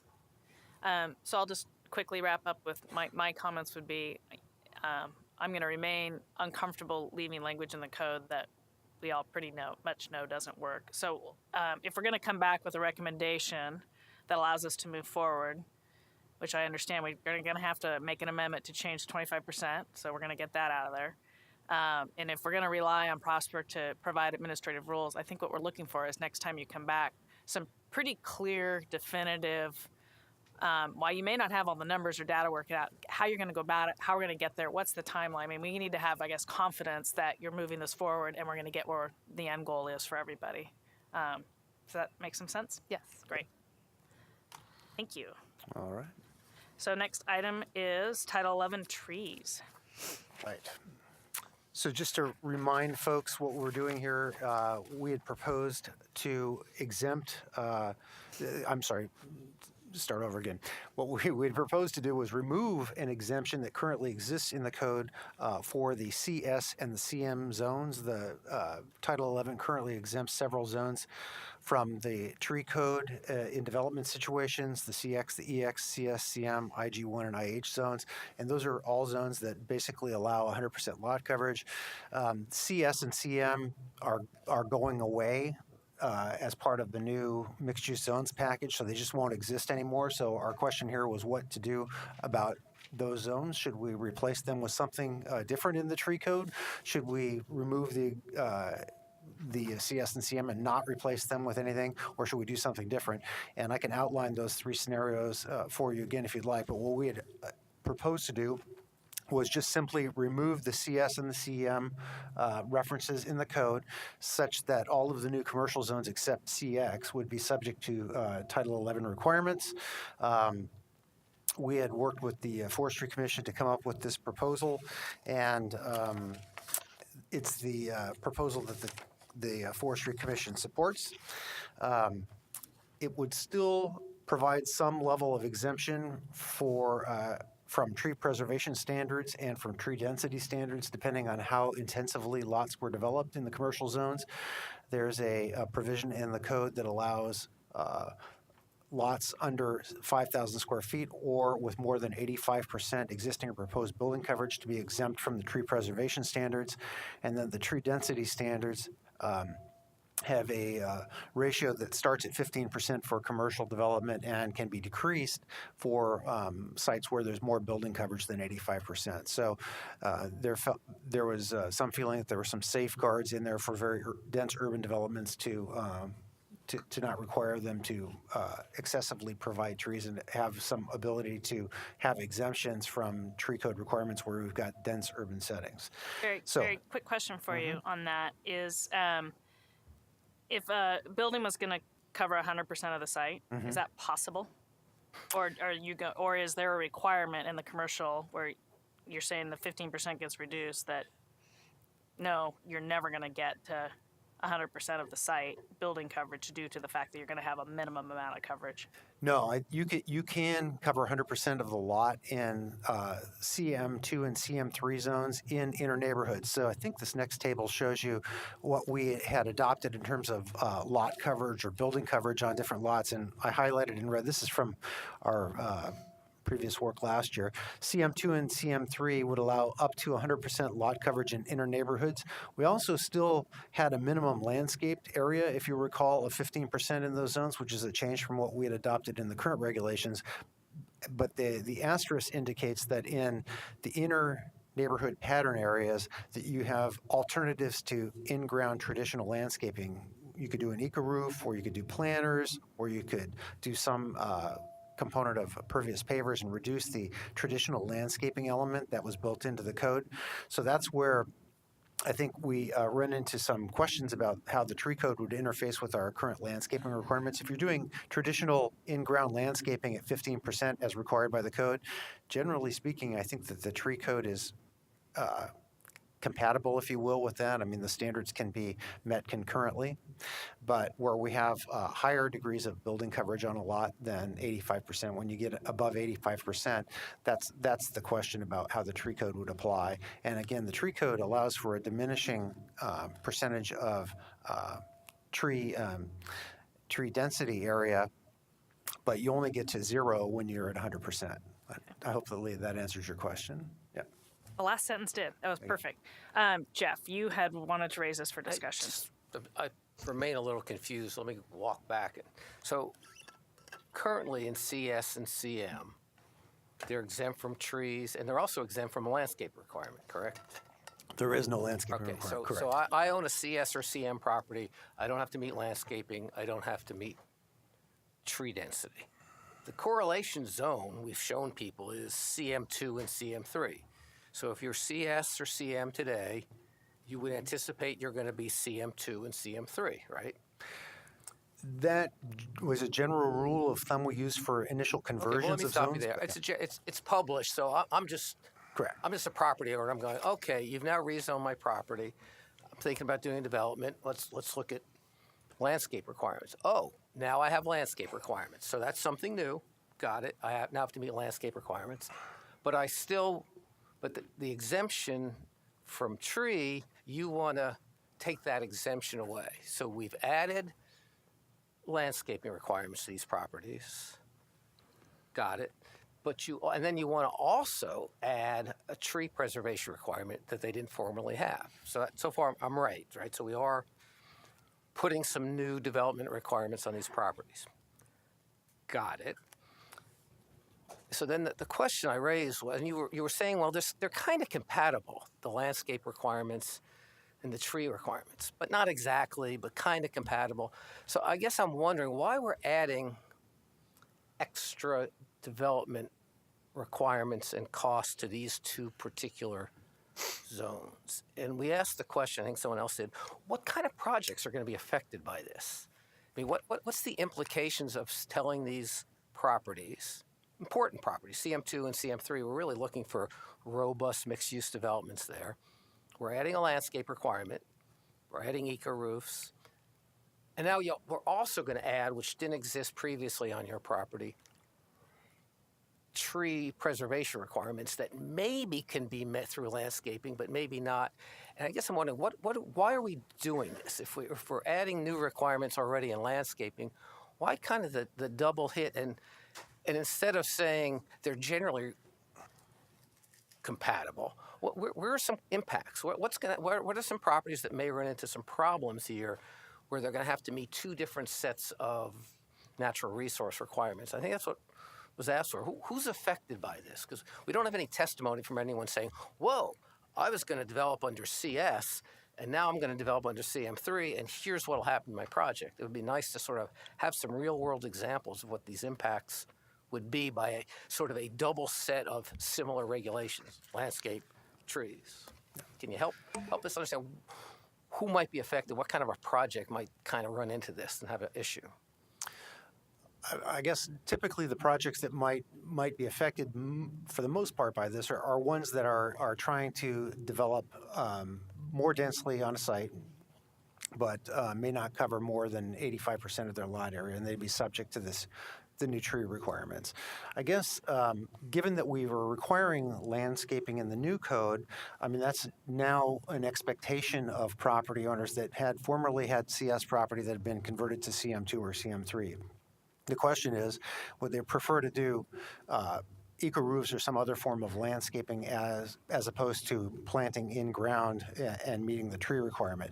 If they choose to plant in ground and meet the landscaping requirement, I think that they will meet the tree requirement by doing so in most cases. And I have a couple of slides that show a couple of, hypothetical examples of how that could work out and what the tree requirements are on those. I guess that... Let me just stop you. So in that situation, why do we even need a tree code? You're saying if you do this to meet landscaping, you've satisfied tree, home free, no tree plan, no extra work on your behalf. So now we're going to talk, just teeing up so I'm understanding, but now you're going to tell us where you don't meet. Yeah. I'm doing my 15% landscape requirement, but I don't meet tree. What extra plantings, what extra costs are going to be incurred by that development? Well, I think I want to go back to your first question, which was why would we need this? I think the issue is if we're simply by removing the exemptions, we're automatically subjecting those other properties to the tree code. So the way it would work was we would have to put in exemptions specific to these two zones, I think, or these or particular situations to have kind of equivalent replacement. And the concern we ran into there was that at least in the options that we looked at, there wasn't a one-to-one kind of replacement option. The way the CM2 and CM3 zones were applied compared to the existing CS and CM zones is somewhat different. They weren't a direct replacement for CS and CM. We replaced most of CS and CM with CM2. Some of it we made CM3. We also converted a lot of general commercial CG zone to CM2 and CM3 in the process of this. So the array of zones is quite a bit different than it was the current landscape is, if you will, in terms of zoning. When we looked at trying to find zones to exempt that might be more direct replacements, again, they didn't have a direct correlation. So what happened was we ended up exempting broader areas from tree preservation requirements that we would have under, and in some cases less area than we would have under the current situation. I guess the situation we were looking at was that in at least one of our scenarios where we had proposed to exempt CM2 and CM3 in inner neighborhoods, we were exempting more area from the tree code. And in those situations, one might be able to develop on the lot and do an alternative landscaping approach, but not plant the trees that might otherwise get planted on that lot. So let's say you had a development that only covered 60% of the lot area, which left a significant amount of area that could be planted on the ground, but that area was developed for some other purpose or hardscaped, and an eco-roof option was chosen. That eco-roof would not necessarily require trees, but trees could theoretically be planted on site. So I think there was a concern that we might miss opportunities by changing the exemptions in the tree code and broadening the amount of area that would be just completely exempt for those tree requirements. I don't know that I've answered your question specifically, but that's the opposite side of it. Yeah. But thank you for walking through it, and I'll defer and see if anyone else has concerns or questions on this one. But I can show you at least the one comparison. I think it would be nice to show you what we did consider for options under this, just to refresh members, since we didn't have much of an opportunity to talk about it on the 24th. So as you recall, we have 5 different pattern areas. The ones we're really dealing with here are the inner neighborhoods, eastern neighborhoods, and western neighborhoods. That's where most of the mixed-use zoning occurs. And commercial zones are applied throughout those areas. And the next series of maps just shows you, zones and what some of the options we considered are. So this is a map of all of the zoning in the commercial and mixed-use areas. They're in the oranges, pinks, and reds, following our main streets and corridors. And those are all the zones that would allow 85% or more lot coverage. So any development in those zones could potentially be exempt from tree preservation if they propose a significant amount of development and some tree density requirements depending on how dense their development is. This is the areas that are currently exempted in the CS and CM zones. So this is the array of zones and where they're located. And that's the acreage that's affected by that exemption.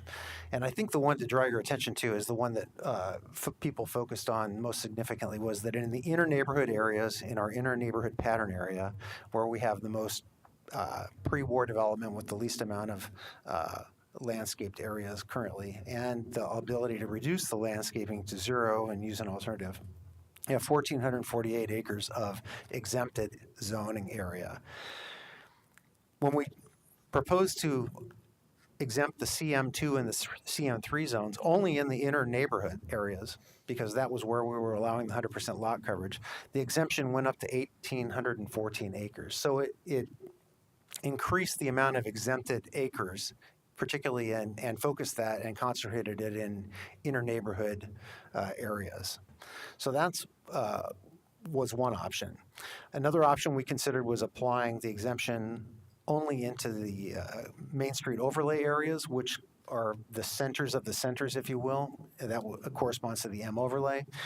In this scenario, it decreased the overall amount of exempted areas, and it kind of distributed it more evenly.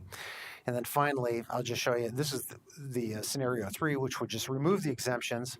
So Gateway, which is shown over here on the map in just east of I-205, and Central City, in terms of commercial zones, would continue to be exempted, but the other zones would not be exempted, and that removed the most amount of exempt areas. So we kind of went about it the other way. So I think I can maybe address Jeff's question, and then I'm going to get a pulse on, we're running out of time. Sure. So whether we want to bring this back for further discussion or where we're at with it. I think where I finally had my aha moment, and correct me if I'm wrong here, Barry, and let's go back to the inner neighborhoods. We were talking about 85% lot coverage. What I want to make sure I understand is you're saying maximum. Is that the maximum allowed, or it's just once, if you do 85% or more, we're starting to reduce the amount of area where trees are required? It's the latter. If you do 85% or more lot building coverage on a lot, right? You are exempt from the tree preservation requirement of the Title 11. And then in the tree density requirement of Title 11, you have a sliding scale where you have reduced tree density requirements all the way down to zero once you get above 85%. So I think where I'm going with it, or was in my head, Jeff, is this reducing the amount of area I can develop due to the fact that I am required to do planting, and it's not doing that? So what it's saying is if I'm a building on a site and I'm going to have some, let's say, parking lot area, I'm going to have to provide some trees in that parking lot area. And you're already going to have to do some landscaping standards. And so the difference between the landscaping standards and the trees is you're just going to have to put some trees into those landscaped areas. Now, which are required by the landscaping standards that we have in Title 33. Yeah, and then I think his question is it the same required, and if so, why do we have it in two places? So that's another separate question you can come back and answer, but... Well, and just to answer that, I think it's a similar requirement. It's not exactly the same, and I think the problem is there might be properties that fall through the gap that don't develop with parking areas that might require trees or might otherwise not provide in-ground landscaping, and we might be missing an opportunity to provide trees that Title 11 might require, but our landscaping code doesn't because you're not required to provide that for some reason. So perhaps the landscaping code needs to match up with Title 11, and Title 11 can add on to it, but something to think about. So real quick, Michelle, and then I think Eli, did you have, I saw another, was it Ben or Eli? Okay. So we're talking about tree preservation. Are these sites that tend to have trees that we're trying to preserve? I think it varies across the board. You know, some commercial mixed-use zone sites are going to have trees that might trigger preservation requirements, and some of them won't. Yeah. I don't know if this is too big a question to actually deal with, but it would be helpful to me to understand what we're talking about in terms of scope. Because when I think of a commercial area, I'm not envisioning a lot of trees. So I don't know if when we're talking about this tree preservation requirement really on the ground, it's going to have much of an impact to the extent that the landscaping double counts for trees in the future. I'm just not sure how this actually plays out on the ground, if it looks scarier potentially than it is. I believe in inner neighborhoods, if you're imagining inner neighborhoods, a lot of them won't have trees, so that is probably true, and they probably wouldn't be subject to the tree code because they're developed with, by and large, high degrees of building coverage. But maybe in more suburban locations, you might have more trees on lots. Ben? Yeah, I'd like to address something that's related to this that actually came up in one of the testimony that I think on the surface, this issue looks a little bit antithetical to the concept of, concentrating our density outside of Central City in nodes and corridors, and, where we need it the most, where we need to create affordable units, et cetera. To me, however, this 85% threshold kind of addresses that, because you can in denser areas where where it makes sense, maybe in the center of Main Street overlay zone, perhaps beyond that, you could go beyond that 100%, that 85% coverage and be exempt. So I'm not sure. I don't know if this gets to your question, Jeff. Are we putting more and more limits to basically build density where we really need it, and do all the good things that we need to do? But quite frankly, to me, this 85% requirement kind of addresses some of that concern. Okay, Eli? I think that for the long term, public acceptance of taller buildings relies on big trees in front of the buildings, and in some ways, this conversation is doing the best we can with the one part of the toolkit we work with. So I support the amendment to do this, but the right-of-way side is where I see by far the biggest opportunity to have green trees that are substantial, create a canopy, all the environmental benefits, and as sites get more intensively developed, the opportunity to have trees on private side gets smaller and smaller. So it's encouraging that City Council had a work session this morning. I wasn't able to attend it to try and open up that project to get more substantial planting strips, right-of-way trees. But in some ways, I think that, so I support this code change, but in some ways it's rearranging the deck chairs on the Titanic. The real big discussion for me is what happens in the right-of-way, where we really have an opportunity for substantial trees. And on some of these infill sites, there's just not much chance to do it, even if you sort of squeeze it in here or there. Okay, so Mike, but I guess what I want to know is, and you can still have your say. I'm not trying to cut you off. Thank you. But I want to hear is, what's the question we want Barry to address if he's going to bring this back, or are we kind of satisfied? So, Mike, go ahead and give. Well, I your did attend the session this morning. In fact, it was focused on the right-of-way, and the whole policy that the city now has is that private property owners are responsible for maintaining the trees, and the city is finally taking a serious look at the fact that trees are a capital investment. They're part of the green infrastructure, and there's a conversation that came out of City Council this morning to put together a task force to look at the city taking responsibility for doing the maintenance. And I would agree that right-of-way has great potential. I came in here today assuming that this was a no-brainer and a slam dunk, and I'm hearing a lot of questions. If we're going to reconsider this and not act on it today, I would like to have the urban forester here next time. I asked earlier to have somebody with expertise from the tree perspective here. If we're going to have a later conversation, I would like to have somebody from the Urban Forestry Commission and the urban forester here to respond to some of the questions, because this is a huge issue. If we're going to achieve everything we've said in the Portland Plan, the comp plan, with regard to urban forest canopy, we're going to have to start removing some of these exemptions. And frankly, we've received testimony to go beyond CS and CM, which I'm in favor of. So maybe what I want to, maybe before we go questions back, is, in general, do we have support for this item?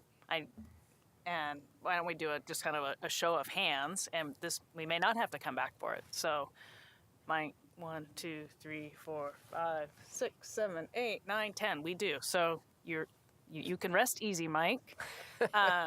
Go ahead, Barry. And I did want to say that I saw a couple of members of the Urban Forestry Commission are in the audience if you had questions of them specifically, or and we do have information about that was requested about urban heat island and things of that nature if we need to see it. But I don't think we do. Absolutely appreciate you folks coming and being willing to talk with us today. I think what you're seeing, we've got support for it, and I would recommend that, Jeff, if you have kind of further questions, you No, I just would like to do a 30-second wrap up. Thank you all for taking the time and indulging me with this. And the only point I would make, particularly to my good friend Mike, is in raising these issues, I'm not challenging the policy and the desire to have more trees, to expand the tree canopy. I'm simply raising a question that I don't think we raise enough. Is this really an effective tool to help achieve what you want, or is it more of a feel-good tool? Yeah, let's throw another tree requirement on developers. And is it really a balance? Are we really every time you impose more regulations on people who are trying to use their land, it creates hassle, cost, time, resentment towards the city. These are just byproducts that are the negative byproducts. And so the question has to be, if we're going to impose that, let's be sure our regulations are achieving the public good we're after. In your case, reasonable expansion of the canopy. And I'm skeptical and wondering if this is a case where, yeah, another tree requirement, good idea, does it really accomplish? Does the value it's really gaining outweigh the more regulatory imposition it creates? What you're talking about is the city taking more responsibility, expanding planning strips, expanding the right-of-way, more capital investment by the city. Absolutely. Let's do that to achieve tree canopy, and let's be careful when we're imposing this public good on private developers that we're doing it in a way that we get the public good and not just more regulation because we hope maybe the regulation gets you there. But I'm satisfied with this topic, and I hope we can move on. I think it's a totally reasonable question you've asked, and actually I'd like to see some data from the Urban Forester and the Bureau of Environmental Services and others that are engaged in these activities to actually get that kind of information. I think that would be good. Outside of maybe making our decision today, we can come back and request that kind of information down the road. Because I think I'm hopeful there will be a conversation about removing the exemptions from other zones, commercial and industrial zones, and that would be an important element of that conversation. Right. Okay. Thank you. Next item. Okay. We're not going to discuss signage. I think we're all comfortable with staff's recommendation. All right. I think the next item was self-service storage uses. After that. And I think what I might propose looking at the time is that we cover this item. Barry, I don't know if it's possible for you to hang around if by chance we got through the map refinement to then maybe have further discussion on the items we haven't covered, or? Sure, that wouldn't be a problem because I do think that the Markham Hill issue is something that bridged both topics, and I think our solution here is... Should we maybe jump to that then right now? Maybe that would be an easier one to deal with. I think self-service storage would be a little more complex we might need to come back. So why don't we take that? Okay. And maybe Julie or Joe, is that too out of the norm to, if we had time at the end, to come back to this as an agenda item? Slap me if I'm out of line there. Yes, it's not a problem at all. Okay. So it's a work session. Yeah. On topic 9, Markham Hill, this is a pretty straightforward solution, we thought, to address the issues that we heard. There's, I believe in the map refinement project, there's a proposal to rezone an area that was zoned or proposed to be CM1 as part of the comp plan. At council's kind of direction to reconsider portions of that to be rezoned to CM2. They are generally in, and they'll show you more in the map refinement project, in this area that I'm circling on the PowerPoint F up here. And after several staff approaches about how to address this, the conclusion we came to is the way that we might want to address this and the concerns about commercial parking, which were expressed in that area, was to include this area in the Markham Hill plan district. Wasn't included before. Include that area F in the Markham Hill plan district, and then by virtue of the other regulations that are in the plan district, limits on commercial parking would be extended to that area. So commercial parking would basically be prohibited in area F in the CM2 zone. So I think you received a lot of testimony on the other project about that specific concern, and we think that the code solution here works to address that issue. So that's all I really have to tell you about that. I don't think I have another slide on that. No. And who wanted, I can't remember who wanted to make sure this got discussed. I did, but I think that answers the question I had. Yeah. Are there any other questions or concerns with staff recommendation on that? So I think we're good with that, Barry. I did have one thought, especially since I went so quick, thank you, is perhaps for those who flagged items to discuss, so on the self-service storage, if you could just quickly put your questions out there so that Barry has some time to think about how to answer them. And if we get to it today, great. And if we don't, then at least he knows what he's challenged with next to talk about. So on self-storage storage uses, I think that was you, Eli.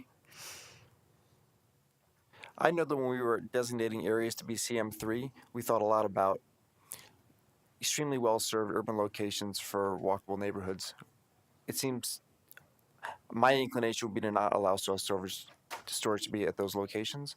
And if someone wanted to propose self-storage, they could go through a zone change process to try and get a different zoning for that spot. So that was just my thinking on it, and I'm open. Anyway, that's it. Were there any other kind of additional comments or questions on that item? Okay. So maybe real quick, is there anybody who wants to further, are we in support of staff's recommendation, maybe as hands up, or, no, let's go back. Sorry. Is there others who would like to further discuss Eli's thought there about not allowing it? What's our support there? One.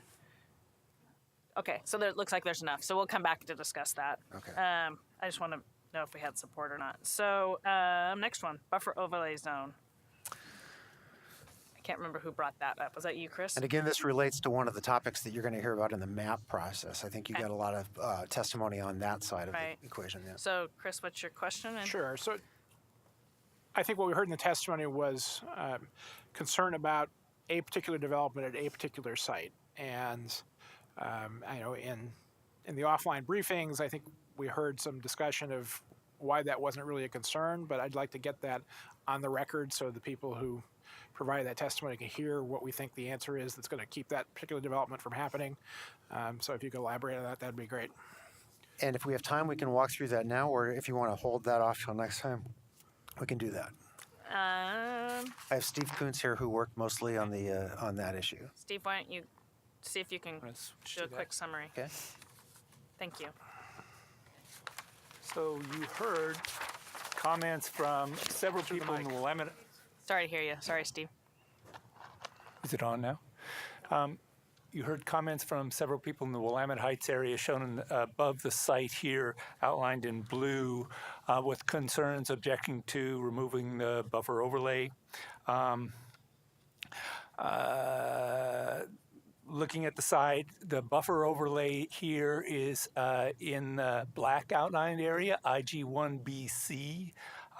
It is the Northwest 33rd Avenue neighbors are at the bottom of the site.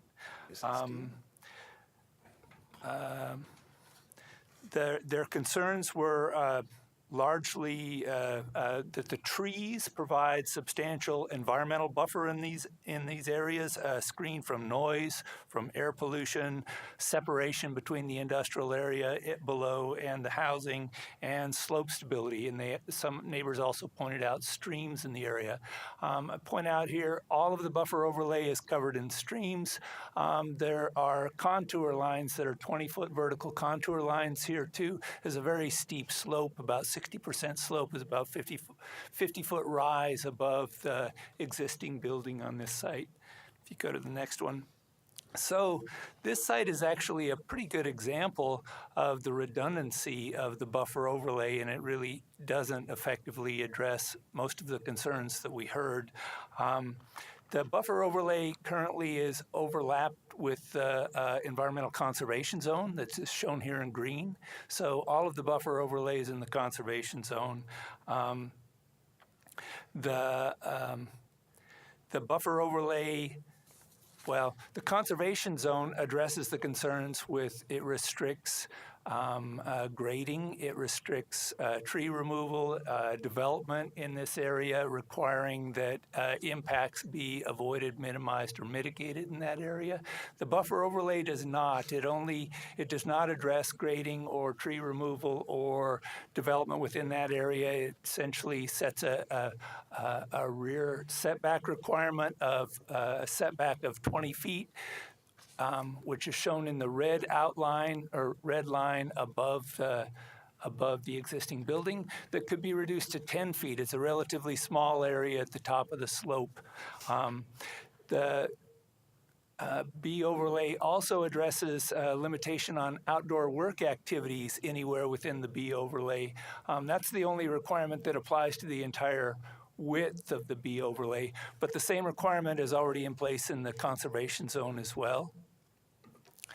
And then the other requirements of the B overlay don't really, they are citywide requirements that they don't apply on this site. Essentially a limit on radio transmission towers and other citywide requirements on outdoor, off-site impacts. And then there's a restriction on driveway access if the buffer overlay is across the street from a residential site, which it's not in this case. We also heard from several neighbors that there was a zone change that took place in 1991 that protected them, that established the buffer overlay zone, and that changed the heavy industrial zoning to IG1 zoning. We made a fairly good faith effort to go back and look at what was adopted and have a copy of the ordinance. There were no special conditions that were established as part of that work. So essentially, the code change that was adopted applied the IG1 and the buffer overlay with no additional requirements. So there aren't any requirements in place to protect the trees or the environmental buffer that exists in that area. So essentially, this was largely a technical exercise to replace the buffer overlay requirements with some code changes in the base zones, and the rationale for that appears to apply well on this site as well as the other sites that we didn't hear about. Great, thank you. Are there any follow-up questions or further thoughts on this? Is there support for staff's recommendation? Maybe just a quick show of hands. Okay, great, thank you. And then last but not least, we pulled item 11. I'm sorry, I can't remember who pulled that for discussion. AOI, so you want to get your question out there? This was a situation where the original draft of this that came to us showed a ramp up where you get a little extra density in a residential zone abutting a commercial mixed-use zone or a campus institutional zone, and there was a request to not allow that bump up as it goes to a campus institutional zone. And I thought that the comment was valid that campus institutional zones are different than commercial zones, but I thought that the bump up made sense there too, because campus institutionals, I used to live practically across the street from Reed College. It seems like a great place to have a little bit of ramp up of density because it's basically like a park-like setting, and campuses are notorious for not providing enough housing. It seems like that's a fantastic spot to sprinkle in a few extra units. So I actually supported staff's original recommendation on this rather than the adjusted one based on some comments. So with respect to that, I'm going to turn this over to John Cole, who was working on the campus institutional project. Oh, we could. Well, yeah. He might be able to give you a quick answer. I guess one question, is it a quick answer, or do you think we're going to need to have a fair amount of discussion to describe staff's recommendation? And it's okay to say it'll take a little bit of time. Commissioners, it would be very short. I don't know how much discussion you'd have amongst yourselves, but. Fair enough. So maybe why don't you quickly describe staff's rationale if you can, and then we can see if it's going to lead into a lot of discussion or not. Shortly, the inclusion of the campus institutional zones in this particular code section has a very limited application across the city. There's a little more than 24 single-family residential lots whose side yard abuts a campus institutional zone. And that's specifically what the code language states. It's not across the street from or not your backyard abutting the particular campus that would come into play. So in viewing the limited number of circumstances where the code amendment would take place, and kind of looking at the opposite side of the coin, Commissioner, from your perspective, that the amount of activity on these campus institutions and the impact that that might have on the adjoining residential neighborhood as a motivating factor for providing more density didn't seem to warrant consideration in the additional density through this particular code section, particularly in light of the work that our office is doing in the residential update project that's going forward and has been in front of you for further discussion on a comprehensive basis. So I guess I'm kind of looking to you, Eli, if you, first of all, if that kind of satisfies your concern or question, and then I'll look to the rest to see if you'd like to discuss it further as well. I still like staff's original recommendation. Okay. But I don't need to discuss it much. Are there others that would like to discuss it further? Okay, no. So why don't we maybe get a quick show of hands for Eli's amendment? Those in support of Eli's, which is to go back to staff's original recommendation, raise their hand. Oh, geez. Okay, 1, 2, 3, 4, 5, 6, 7 are in support of going back to staff's original recommendation. So that moves. Okay. That reverses that one. Okay. So I'll have to double check Make my sense? score.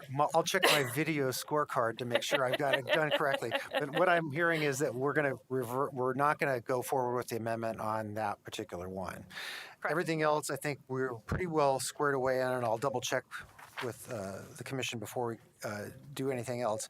But what I heard that we haven't come to conclusion on is number 3, the level of service language. We're going to come back with some hopefully agreed upon amended language there. Number 4, the affordable commercial, and we're going to work with PD or Prosper Portland rather to try to flesh out the administrative rules to see if we can come up with something that's workable to make the commission a little bit more comfortable with the change in the language that we're proposing. And it might be concurrent with some changes in our language. And then number 7, self-service storage. Yes, and then I would like to add, when you come back, if you could highlight, or send in the meantime, send a memo highlighting the changes to the code language that you sent in our packet today. That would be helpful. And we may or may not need to discuss those further. Again, I will do that. Most of those are technical amendments, although we know how those can go. And I'll highlight the ones that are related to the amendments that are in that we've discussed in the package. One of them you can disregard because you just reversed it. Okay. So yeah. So okay. just the stuff that had changed, and just a quick explanation of why. That's all. Great. Okay. All right. Thank you. Thank you very much, Barry. Hey guys, since we're late, I'm going to keep rolling. If you need to take a break, please feel free to do so. Ideally, take turns. So next item on the agenda is the 2035 Comprehensive Plan Map Refinement Project. Just while Marty is coming up and getting ready, she did a great job of kind of putting together a list of what items she thought we should discuss versus those items she felt we might not need to. I'd like you to take a look and decide if we need to pull some of the items that are considered consent for discussion, and let me know.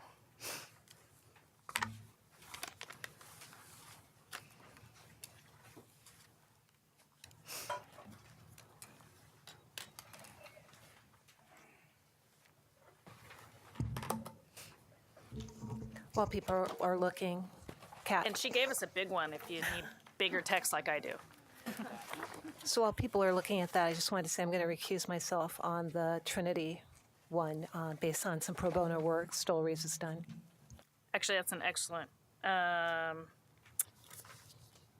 excellent lead into, is there other conflicts of interest that people need to make sure they remove themselves from?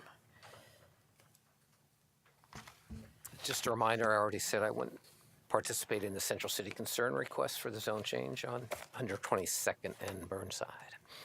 And so is that one that we've got slated for discussion right now? No. Could you help me? Or that made the consent list, the Central City Concern? That's correct. Okay. Just so I'm, in case it gets pulled, which item was that? Do we know? So that would be in the technical section, and it would be under, I believe, Hazelwood is the neighborhood association. So okay, and those are alphabetized. So that would be consent 22. item 22. Mm-hmm. Okay. I am going to recuse myself from any discussion if there is on the Pepsi site. So, and somebody gave me that address, but I don't remember where I put it. Which And item that's was that? item number 46, which is also a consent item. Okay. And any other conflicts? Nope. Okay. Now, is there any items that people would like to pull from the consent list for discussion? Andres. I'd like to hear more about number 12.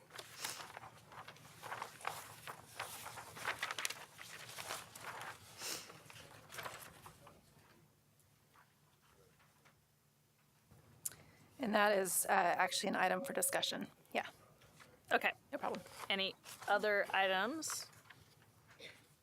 Geez, Joe, looked like you were going to add something for discussion there. Okay. Not necessarily your last chance. If you find others, you can certainly still speak up, but why don't we get rolling, Marty? Okay, great. So my name is Marty Stockton. I'm the project manager for the Map Refinement Project, and I have my project team here with me today.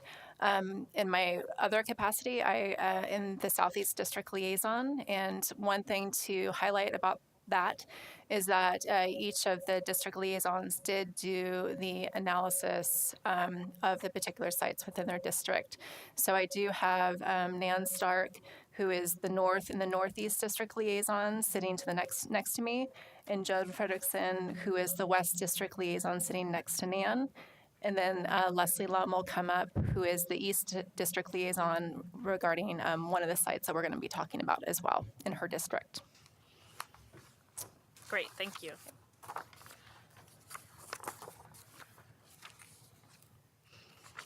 So I'm going to go ahead and get started. So just a reminder that this is the work session on the Map Refinement Project.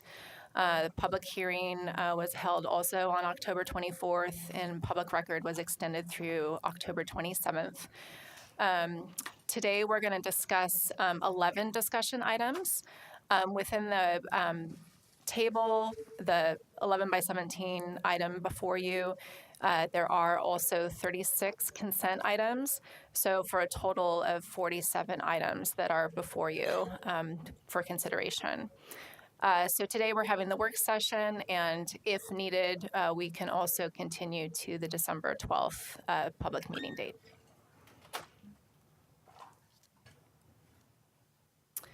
So first we're going to touch base on some PSC identified sites for further refinement. A reminder that this whole project came about because we were directed by City Council in December of 2016 to do either further analysis or evaluate 13 additional sites. And so that's kind of the origin of this legislative project. With that said, there are a few items that we heard from the public that don't neatly fit in various categories for the Map Refinement Project. And so these are items that were identified that could be I would say a counter proposal back to City Council when this does go to City Council. So that's the intent behind this next segment of the presentation, are items that fit within that first category. So I'm going to be going through these. You can also look at your table before you, and this particular one is item number 2. I'm going to give a little bit of information on it, and then I'm going to hand this off to Joan Fredrickson, as this falls within the West District. But item number 2 is that we did receive public testimony from Trinity Episcopal Cathedral on looking at the zoning land use designation for a surface parking lot that is just west of the cathedral building. And their request was that, currently is RH, or high density residential, and they are interested in it going to a mixed use zone for their purposes of their church. We are, as staff, supportive of that map change. And then I'm going to hand this off to Joan, because she's going to give a little bit more detail on both the testimony request and kind of steps moving forward. And before you do that, I just want to note for the record that Michelle has stepped out since she has recused herself. Okay, great. Thank you. Thank you. So as you see, the proposal, the request is to go to a mixed-use urban center and CM3D zoning. And as Marty said, staff supports this request. It seems an appropriate location within an urban center, very close to the central city, a few blocks off of Burnside, to facilitate redevelopment of that parking lot in a way that will support the ongoing cathedral uses. Okay. So is that all we have on that item? That is all we have regarding the map. There is a note that we wanted to raise, and that also in the testimony from Trinity, there was a request to consider the idea of a master plan, and this specifically would be a code change in the Northwest Plan District. I don't know, Joan, if you want to talk about that a little bit. So at this juncture, the idea was raised by Trinity. We haven't had a lot of time to evaluate whether that would be an efficient way to go about supporting a master plan situation for their, as you can see on the map, we've highlighted in red, it's the site that they're requesting the change for. They also have ownership of the cathedral lot and then 2 smaller accessory parking lots in the vicinity. So those are outlined in blue.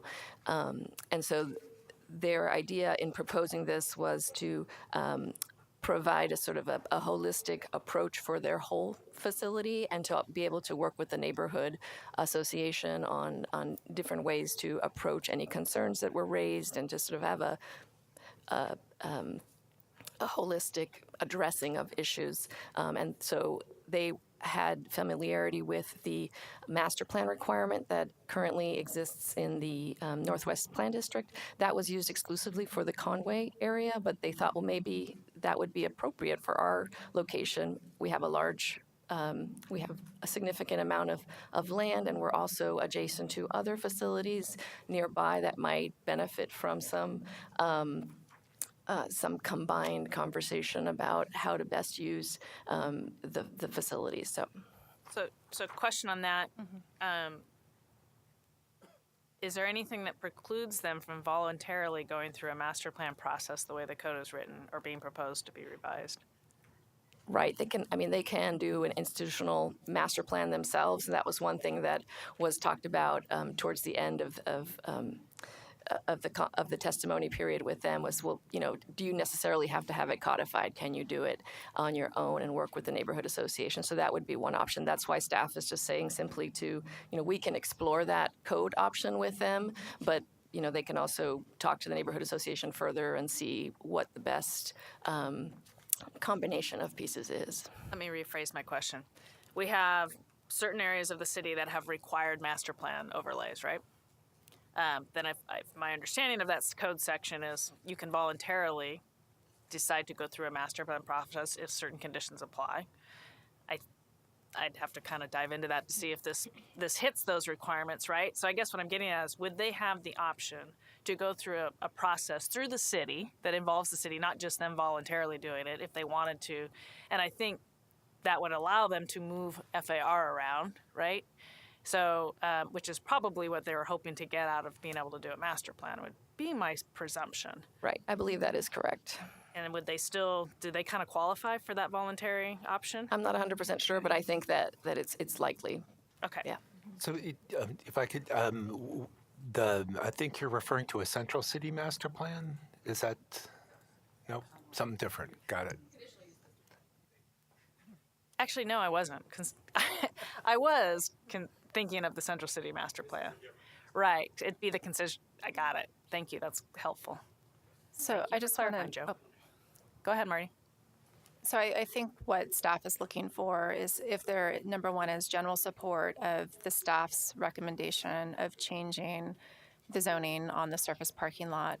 And then, we would be interested in getting direction from you whether or not we should further explore, in the coming months with Trinity Episcopal Cathedral, as well as other city staff, i.e. PBOT as well, whether or not we should codify the master plan option in the Northwest Plan District. So that is something that we would like to explore further. It's not something that we're ready to make a recommendation on today. Okay. So, number of questions. We'll just, nope. Andre, then Chris. Go ahead. I think Chris had it first, so. Thank you. Just clarify what I think my understanding is that the neighborhood association is aware of this request but chose not to weigh in. Is that an accurate characterization?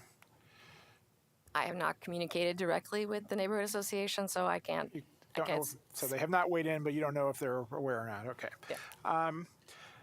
So I think my main point is to the question of some kind of coordinated planning process among the institutions in this area. And I include both the Roman Catholic Cathedral, the Temple, and the Neighborhood Cultural Center, which has a quarter block parking lot. I think they've had interest in developing at different times. So I don't pretend to know the right mechanism, but it seems to me there would be great benefit to the district if all those players in some process got in a room and talked about what their aspirations were and got reconciled in some way. At this time, I would not be in favor of moving this forward, as we're probably going to come back with some other ideas of exploring the master plan idea, given the issue of parking in that district, and that I don't know that this is an immediate change they needed today in the testimony I heard, but the idea of working with PBOT and everybody, and if they could go through the master plan and maybe coordinate, as Chris said, maybe that's a better alternative for them in not only achieving their goals, but also looking at some of the mode split issues and stuff that they discussed in testimony around transportation and parking, so that we get a more holistic solution relative to just a zone change, and we miss out on some other issues down the road. Any other comments or questions? Jeff? I think I would side, Andre, more with Chris in that I think the zone change is a helpful first step for the church. We're sort of asking a lot of them. We're asking them to, work with other property owners, other institutions, and I think we can, in good faith, hope with staff's help that that's going to happen. We don't know the form of the master plan, but there seems to be a strong enough desire, and I think it's reasonable to give them a first step towards getting there. At least if they're in the CM3, they're now teed up to have the master plan process. So I have confidence what you're asking for is going to happen, Andre, and I think it's reasonable to give them the benefit of the doubt and allow their property to be in the more reasonable zone. So I'm going to support staff on this one. I'm generally supportive. I guess I'm a little concerned that we haven't heard from the neighborhood. And I guess I would want just kind of confidence that it's not because they haven't heard about it yet. And then I think there is something to be said for making sure we understand how all the institutions are sharing those lots right now, because they are, through informal agreements. And so it is going to affect parking in the area.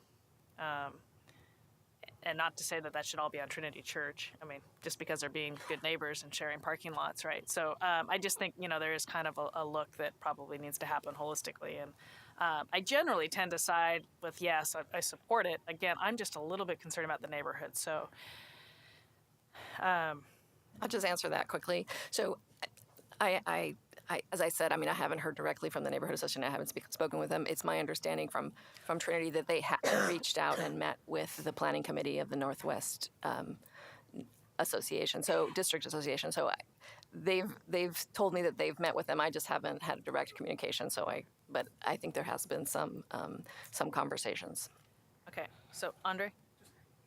Clarification. I'm not, at the end of the day, I'm more concerned about the master plan process. And so it may be, at the end of the day, the CM zone may be an appropriate first step, but since we have a little bit of time, we're coming back with a bunch of other issues. Is it possible to come back and have a better understanding of the master plan process?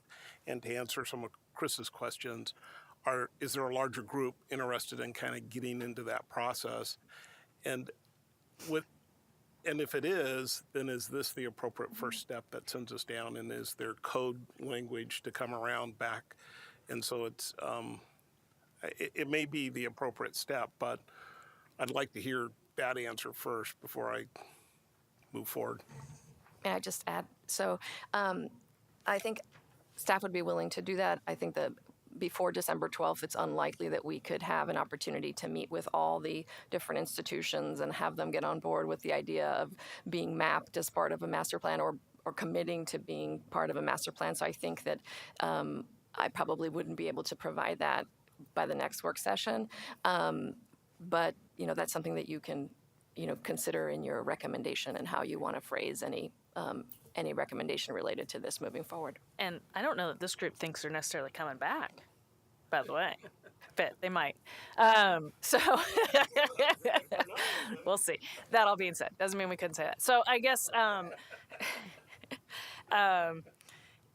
do we have general support for moving to staff's recommendation for the CM3D without understanding how the master plan will work, I should add? And it looks like, yes, we do have the majority there. And then, Taking the opportunity to agree with so I think the next piece, which you already vocalized, is we'd like to kind of have some understanding of how you might move forward that discussion about a master plan. Sound good? Okay. Okay. So I'm going to move on if people are ready. And just to note for the record, Michelle has joined us again. Right. So we have 2 more sites within this category that I want to cover. Both are within Nan's districts that she covers, so I'm going to let her jump in. But just a reminder that we had 2 sites where there was a request for a map change, and both of them are kind of similar. The first site that we're talking about is this one on Gattenbeim Avenue. It's a request actually to go from the R2.5 zone. The request was to actually the commercial mixed use 2, and staff is coming back with, I would say, an alternate recommendation of applying R1 on this site. This site is vacant, and it's a bit of an L-shaped site there on Vancouver in Skidmore. One of the things that I would like to highlight was there was a lot of conversation at the Planning Sustainability Commission about concern for property owners that were stating that they had the intent of doing affordable housing. And there was a question of whether or not any of these map changes could be conditioned to do affordable housing. And so I did want to actually address that question because it's a very good one. The answer is no.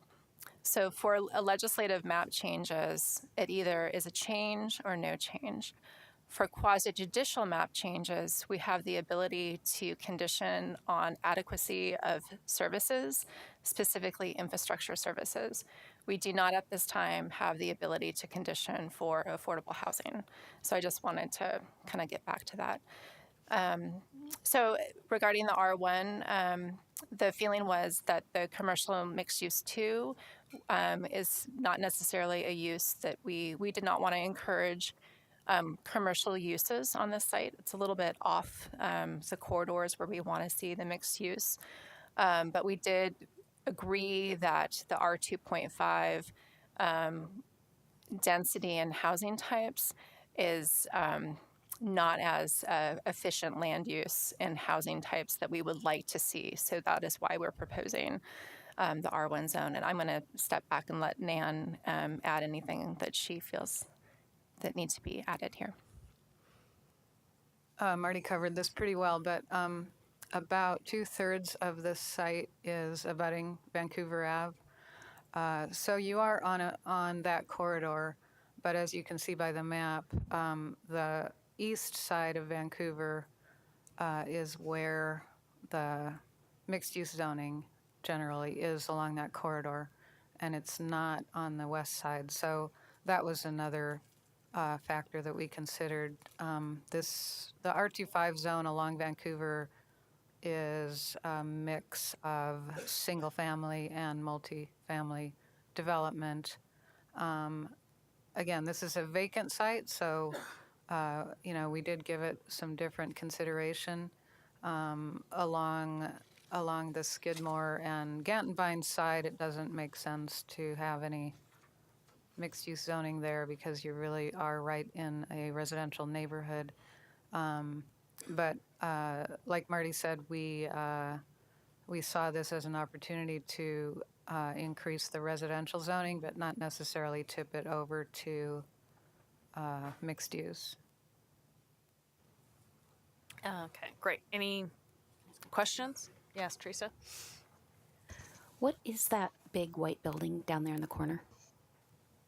That is it Jefferson or is it might, I think, I'm not sure.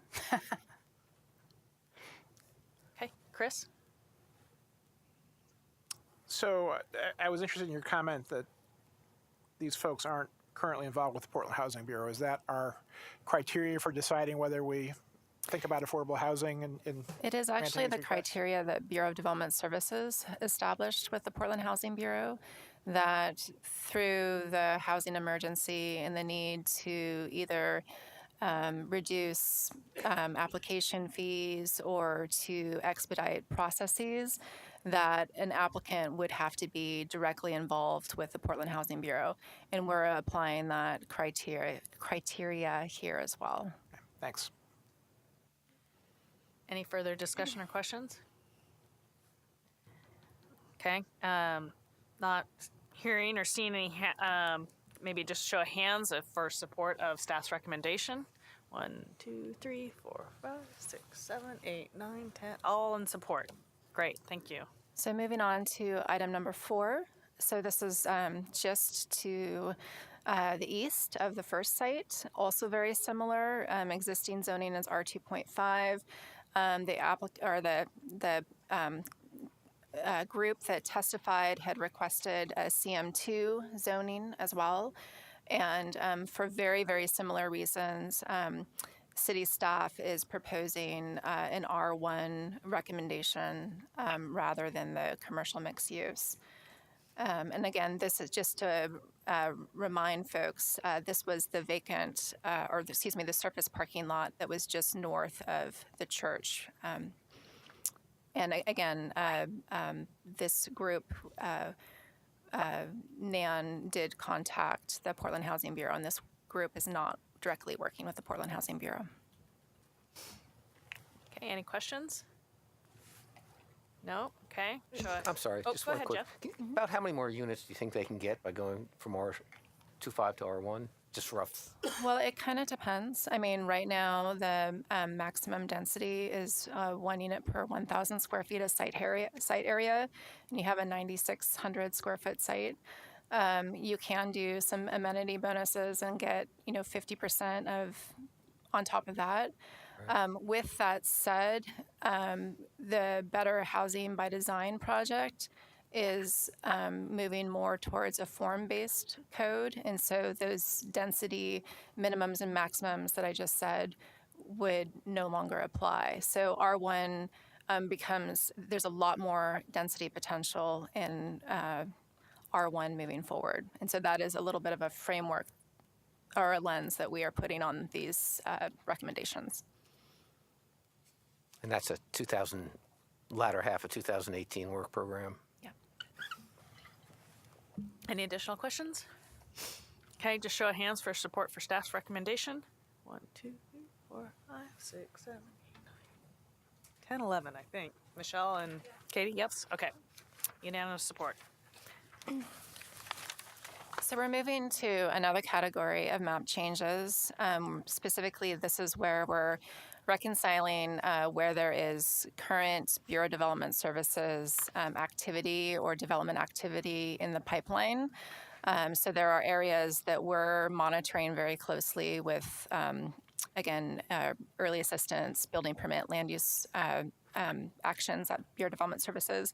And there were also a couple of items of testimony that assisted us with that monitoring. So I'd like to cover a few of those in the next couple of slides. So the first one is within the Hollywood Plan District. There was a site that is on the western portion of the map. They're on 47th and Sandy. It's the Umpqua Bank currently. And there is a design review that's coming in for 144 residential apartments over commercial. You know, this is an area where the current zoning is general commercial, and then there are certain heights that are achieved through the existing overlay zone. In the 3 or 4 year mapping process that we just went through in the 2035 comprehensive plan, this stretch of Sandy was adopted as a commercial employment. But the developments that are coming in right now are more at the CM3 level. So we are proposing for the site at 47th and Sandy, again on the west there, for that to go to CM3D. Additionally, the site that is on the eastern portion at 51st, which is the Taco Time site, also it has a building permit in to construct a 6-story, 85-unit apartment building, and we're proposing for that to go to CM3 as well. Okay, any questions on this one? I have a quick, just clarification question. And perhaps you already said this, I apologize. This is basically looking at a situation where we, if you want to say, downzoned sites. And so now we're just we've got processes in progress with sites based on where the code is today versus where the code's moving. So we're just trying to put those two in Exactly. That's the whole intent of this category. Perfect. I would say that one staff note on this is that this is a little outside of the scope, but we felt it was important to bring to your attention, and perhaps there's a direction that you wanted to go with this. We do, as staff, feel that the CE zoning is inappropriate along this stretch of Sandy. CE, again, is a bit more of an auto-oriented commercial mixed-use zone.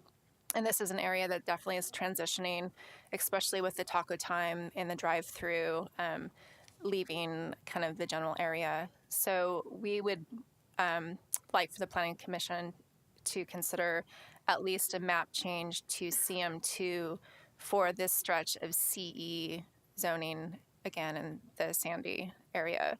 So you could ask, why not CM3 for the whole stretch? And I think that's a very valid question. Our feeling was that this did go through 3 years or so of process with the Rose City Park Neighborhood Association, and that was not something that was discussed with them. So we feel like there's more of an incremental or temporal approach to addressing the two sites that are currently in the pipeline and then reconsidering the zoning for this stretch of Sandy from CE to CM2. Oh, and one other comment is that the CE does not allow certain bonuses with inclusionary housing, whereas the CM2 would. And so that's one of the reasons why we feel like that's something for you to consider. Okay, so let's, thank you for that, Marty. So let's maybe take a show of hands in support of, first of all, staff's recommendation for item 9, and then we'll take on the next topic. So Just, are we the recommendation for the CM2 or just for these two properties? just for these two properties, Okay. just what's on the table for item 9 specifically. Okay. So not the second item that Marty just rose. Katie, do you have a question? Yeah, I did. There must have been someone who asked a question about this. I didn't feel like anyone asked the question. So we're discussing all the items with a check mark on the far right-hand Right, side. no, I get that. And doesn't that mean that somebody on here had a question about this or wanted a certain thing to be discussed? I think most of the cases, or staff felt there was an item that they felt needed more clarity. Okay. Yeah. All right. And I think her second comment might be part of that. That was the, that's what brought it up. Right? So, okay, so just a show of hands for whether or not you support staff's recommendation to change these two sites from CED to CM3D. And that is unanimous support. So now as a discussion item, staff has kind of thrown out to us a recommendation to reconsider the, and maybe Marty, just to make sure, if you could point to us, I think I see it, but the CED area you're talking about, whether we should consider changing that area to CM2D. And would it be CM2D or CM2DM? It would be CM2D. Okay. I guess, and then kind of a question of, in your discussions with the neighborhood, had CM2D ever been discussed, and do we have a feel for what their thoughts might be on that? Somehow this area never got any attention. And so what happened was it's been zoned CG through the mixed use project. We just did the transfer to the CE, to the closest comparable zone. So, so that's where that landed. Okay. Any further discussion or thoughts on this? So Jeff, and then Andre. Thank you, and I'm comfortable with where you're going. But two comments. One, so you're not proposing the R1 be changed. You're proposing, okay. You know, I understand this is a little tricky in that we haven't had a full public hearing, we haven't had the neighborhood input, but I think it makes all the sense in the world, and I can certainly understand in the massive comp plan rezone that some areas just didn't quite get attention, and so I feel comfortable going along with staff. I'm also wondering, since the record's closed, if we might want to send a letter to the neighborhood association just saying, you know, Planning Commission looked at this, made this change, just FYI. You will have an opportunity at City Council, and just as a transparency measure, but I'm comfortable with what you're proposing. Oh, and I know my last question was, since we're going into this, are we sure? You almost sound, Marty, like you're suggesting CM2 as a compromise. And I'm wondering if we're going to rezone it because we think it should be a different zone, why not CM3? Or is there really a more than just a compromise? There's a reason you think CM2 is more appropriate? I'm actually going to let Nan address that as the Northeast District Liaison. It really comes down to the neighborhood and wanting to make sure that they have plenty of information and notification and opportunity to talk about this. So if the neighborhood came back before City Council and said make it CM3, staff would support that. Yes. Go ahead, Andre. Given the comp plan and the involvement of Rose City, this may have been missed, but I would say given their land use involvement in the comp plan, the amount of testimony, I actually went back and looked at the amount of testimony he sent in. It's pages. It's not one page. It's pages, as you probably remember. I'm really uncomfortable doing any change without an actual outreach to them and involving them in some process. I get that this may make good sense, but they're actively involved in their development of their neighborhood, and it may have been an oversight by them, oversight by us, I'm not sure. But moving ahead and just arbitrarily putting a compromise on the table and sending that kind of to city council, I honestly think it's unfair to city council because they're just going to get barraged. I mean, they will get killed. And so instead of, if we're going to have our big boy pants on, if we're going to do it, let's get to them, let them know, and let them come back and barrage us first.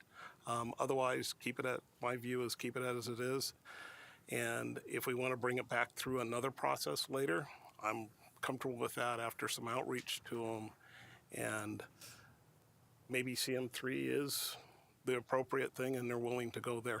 But I'm just uncomfortable moving ahead, given their activity. Chris, okay, so Michelle, go ahead. So has there been any outreach to the individual property owners? I For have not done. area that's proposed to change. Then I'm with Andre. Are you talking about just the two? No, or not the whole ones we're stretch? talking about. This new stretch potentially changing. Okay. Any other comments here? Looks like you're leaning in, Katie. Yeah, I agree. We need to let people know. I wouldn't want to get an envelope in the mail saying that my property had been rezoned and I hadn't had a chance to even say anything about it. Can you not hear me? Okay, good. Just, you don't get an envelope in the mail saying your property has been rezoned. You haven't even had a chance to say anything about it. I think the thing that we're struggling with, just to play devil's advocate to kind of where the conversation is going, is that currently the zoning allows for 60-foot high, tall buildings. And that's why we have these two development applications coming in. With the adoption of the comp plan, yes, the oversight essentially reduced the capacity by 20 feet. And so that's why we have the uncomfortable feeling and wanting to raise this before you as well. So property owners received at least 5 public notices from the CG to the CM2, but during that process, and no one came forward. There's a lot of land use literacy issues involved there as well. So just wanted to put that kind of added information out there. So just quick question. What's the comp plan overlay on it? This is Civic Corridor. So help me with the... So the mixed-use civic corridor would have the ability of CM2, CM3. So both of those are corresponding zones. Okay, thank you for that. And then go ahead, Chris. So I hear the uncomfortability with sort of doing this on our own. Would it be a reasonable compromise for us to include in our transmittal letter to City Council that if the neighborhood were in concurrence, that PSC would be supportive of transitioning this to CM2 or CM3, and basically give that back to the neighborhood to kind of make the call? I think that's a good approach. Yes. I would just add property owners. I mean, it needs to be a holistic approach. Yeah. When you're talking about property owners, I just want to say that the abutting property owners to the north are the ones who are going to be most concerned. So people in the residential zones abutting these, the property owners of these properties that could potentially be changed would be getting much greater entitlements than what they're getting now. So probably they're not going to oppose that.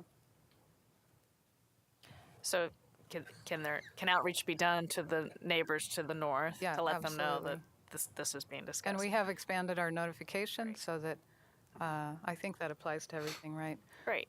So that property owners and occupants of properties within 100 feet get that notification.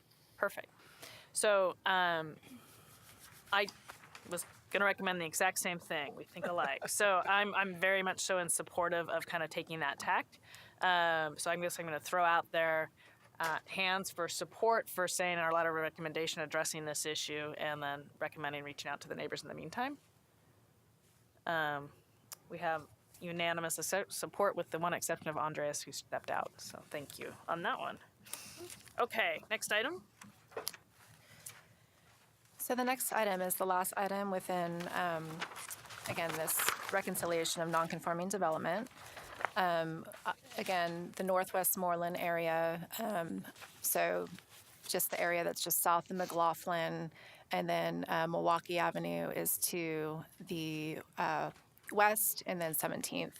In this area, there was, again, a down designation, down zoning that was done because of the Harold Street MAX station not being constructed with the orange line. So again, this was an area that was, or is, excuse me, currently RH. And then there are a series of properties that we are starting to see building permits and other land use activities come in, as well as some testimony.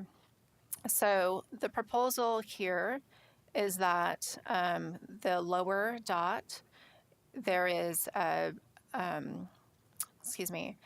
3-story apartment building, 18 units, that is proposed.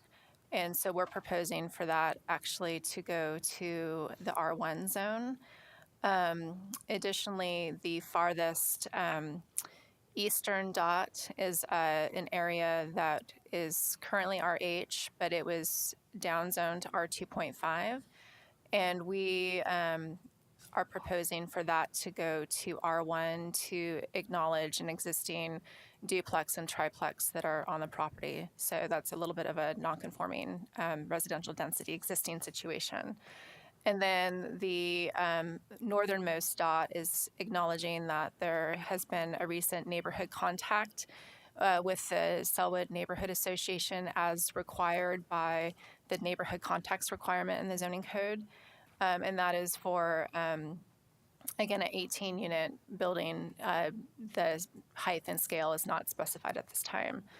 So staff's proposal in this area is that we recommend R1 zoning for where we're seeing that development activity, as well as R1 zoning for the property that has the non-conforming residential density.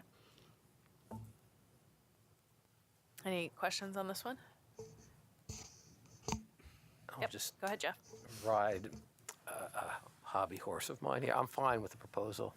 I just want to just call attention to, I think, what was a foolish mistake the city council made last time, which is they downzone. If you looked 17th Avenue to the west, which is Milwaukee, is the next block over, that was downzoned from RH to R1. That's an area that's that one block area. Those are two heavily trafficked streets, frequent bus service on both. You've got commercial uses along Milwaukee, particularly on the west side. And you also have, which I thought was part of this project, but I must be wrong, there's been a number of RH level developments in this area, which will now be non-conforming uses. So, and to specify the map that is shown here, this is the adopted map. There are RH proposals that are along Milwaukee Avenue that are not shown on this map, so those still apply. So we did not get testimony on those. Staff still feels good about the proposal that's in the proposed draft.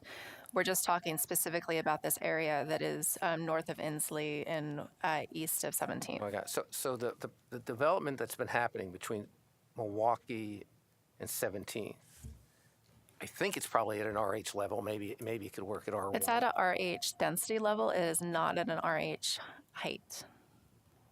Okay. So my question is the development that's already happened under RH, and maybe there's still some pending, will they become non-conforming uses under the R1? So with the R1 the way it is currently, yes. With the way that the R1 is evolving in the Better Housing by Design project, no. Okay. So it may be too late to bring this back to the attention of the city council and see if they want to reconsider what happened. But your feeling is this area will get evolved as part of the next year's process? Okay, I mean, I guess that's the best we can do because it seems like it would be too forward a step for this planning commission to suggest perhaps this deserves a second look because. I would say that I made my staff note on this that's also included in the amendments table is that there is 19 lots here, and about 26% of them are now evolving to the R1 density level. And so there is a bit of a spotty pattern that is occurring with these reconciliation map changes. And this is an area where, as staff, I would recommend R1 for the whole little area there north of Inslee. Again, it's a little bit outside of the scope of this project, but that is something that the PSC could consider. Honestly, that was going to be my next question. Seems to me we're raising exactly that question, and I guess following the line of thinking of our last item, I would tend to be supportive of perhaps we need to look at reconsidering this, reach out to the neighborhood, and take it from there. In this case, just to clarify, the neighborhood has weighed in. They've been against, they won the fight for downzoning, and so this isn't a case where there's an absence of input. I asked the question, if you may recall, of the neighborhood representative, what would he think about some ratcheting back up at the zoning, and it was an adamant no. So in this case, if the neighborhood decides what their zoning is, we know the answer. Fair enough, and thank you, because I wasn't at the hearing, so I appreciate bringing that up. I guess I'm still supportive of saying I'd recommend City Council take it up and reconsider it. That's my 2 cents. So any other questions or comments on either of those two thoughts or comments? No? So let's, we're going to do it in two shows of votes. So let's start with just staff's proposal for 10 and 11. And this would be raise of hands in support of what staff is recommending, which is changing the properties that have been noted from R2.5A to R1D. Okay, we have unanimous support on that. The next item would be, is there support for including in our letter of recommendation a reconsideration of this area that's designated R2.5A to change the whole thing to R1D? Personally, I am supportive. 1, 2, 3, 4, 5, 6, 7, 8. So that passes. Okay. Thank you, Marty. Next one. Okay. So we're moving into the last category this evening, which is technical and policy priority. And again, most of the technical map changes fall within kind of the split zone, non-conforming commercial, bureau coordinated overlay map correction categories. Policy priorities specifically relate to the need to coordinate with our affordable housing providers. So the first item, item 12, is one that you heard considerable testimony on, and it is where in the proposed draft, these two properties were recommended for CM3D zoning. They currently have an adopted zoning of CM2. I'm going to let Nan give some additional feedback on these. So you did receive a lot of testimony, including oral testimony at the hearing, opposed to the upzone to CM3. This was, these two properties have been looked at over the course of the comp plan update and were changed as part of a proposal to upzone the whole extent of Fremont Street from Mississippi to Vancouver, and instead we landed on changing these two properties and two others to CM2. Everything else stayed at R2 and R1. The property owner of the western property, which is 705, is the one who initiated the request for CM3. We as staff felt that it was appropriate to then suggest that we go ahead and change both of the properties to CM3. In response to a lot of negative testimony from neighbors who are just concerned about the scale, the bulk, the height, going up against R2 zoning. I spoke with both property owners. 815 is owned by PCRI, who said basically that they will probably not be developing to that CM3 extent anytime soon, if ever. It's unlikely that they'd use those entitlements. So they were happy to stay at CM2. So I'm suggesting that we just look at 705 for the CM3. It's still adjacent to or abutting CM3 zoning along Mississippi and on the other side of Fremont Street. And yes, it is abutting one property in the R2 zone, but that property owner was the main driver for this request. So if it was easier to make a decision based on that, we thought we would frame it that way for you. Dan, can you please clarify which outline represents which address number? So the red is the 815, which is the PCRI property, and the blue outline property is the The 705. 705. Okay, thanks. Oh, Is it actually, possible that's I'm backwards? gonna flip that. Yeah, thank you. Okay. Yeah, thank you. And it looks to me like the blue one is just owned by a private individual, right? Right. And the red, okay. Okay. Any discussion on this? So, Chris? So could you clarify the step-down effect of the difference between CM2 and CM3 to the abutting neighbors, and also where the working with PHB factor applies into this particular request? I do know that they have, that the property owner of 705 has been in conversation with Prosper Portland. I don't know if they've entered into anything with PHB, but I know they've had conversations. PCRI is an established affordable housing provider, right? Yes. Okay. But they're the ones that were not giving the CM3 to, or that were suggesting that that's an option. Okay, I guess- sorry, now I'm confused. Can I clarify the red? If I just use red and blue for now, Yes, because please, those are please do. accurate. So red is owned by PCRI, Correct. and the recommendation is to make that Is to leave it. leave it CM2. Yeah. And the private individual owned is the blue, Right. which the recommendation is for CM3. Exactly. Okay. And with no relationship with the Portland Housing Bureau for that one. Is that the one we got some opposition? Well, I wouldn't say no relationship. They've had conversations. Okay. That's about the extent that I know.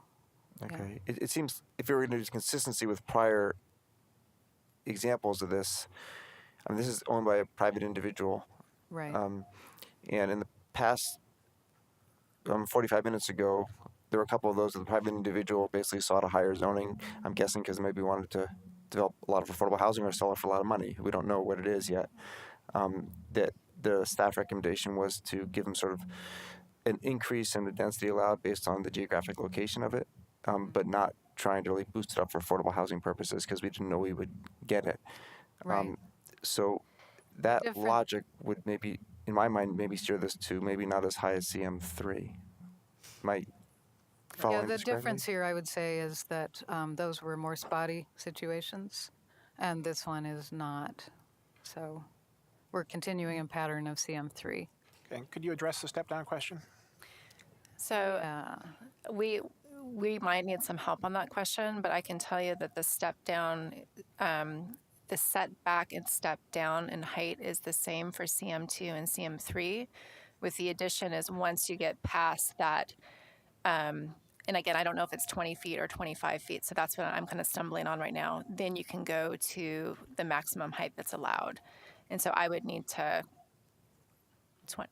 25 feet. So you've got a 10-foot building setback, and then once the building is 35 feet, that has to be stepped back You want to do an ask the audience here? 20 feet or so. Yeah, I need help on that one. So Barry's right here. Let's go ahead and have Barry explain.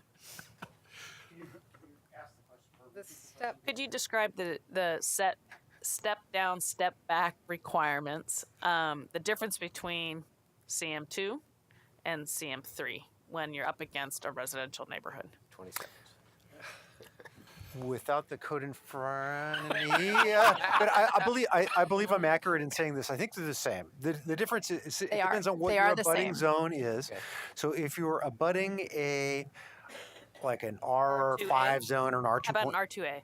R2A, I believe the step down is to 45 feet within 25 feet because we step down to a higher level when you were abutting a multi-dwelling zone. So for CM2 properties where the maximum is 45, you wouldn't be stepping down very much, if at all. For the CM3 where you've got 65 or 75 with bonus, you're stepping down more significantly to that property. Thank you very That much. answer your question? Yep. Well, I'm sorry, Chris. I just said yep. Does that answer your question? I think so. Okay.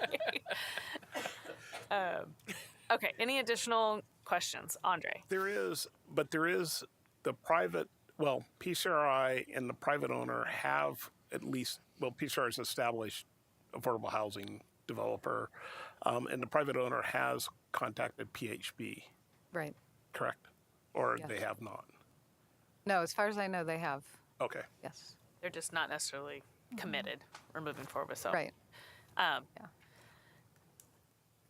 For what it's worth, I see the logic. It's an area that's very well developed, right along that curve, surrounded by CM3D. So in general, just because PCRI at the moment isn't planning to develop to the potential of a CM3D doesn't mean that maybe they wouldn't reconsider, which might be a great thing. So I'm generally supportive of staff, but if there's any other questions, and if not, why don't we get venture opinion. So, given the volume of opposing testimony, I'm a little bit less, receptive to it's just a good idea. Let's do it. Particularly if PCRI is not asking for it, and the affordable housing argument seems weaker on the privately owned property, although not zero, but weaker than some of the others we looked at. So I guess this feels pretty marginal to me as a proposition. So. Okay. Andres, did you have a hand up? Yeah, so I'm a little bit confused, like someone else might be, many of us might be. So PCRI is not asking for an increase in zoning, and their zoning is being retained without being changed right now. And so we're only talking about changing the zoning of the private property owner. The current proposal on the table is a change for both, as what staff has recommended on item 12. That being said, they offered up another thing to think about, which would be yet another amendment or item. Go ahead, Andre.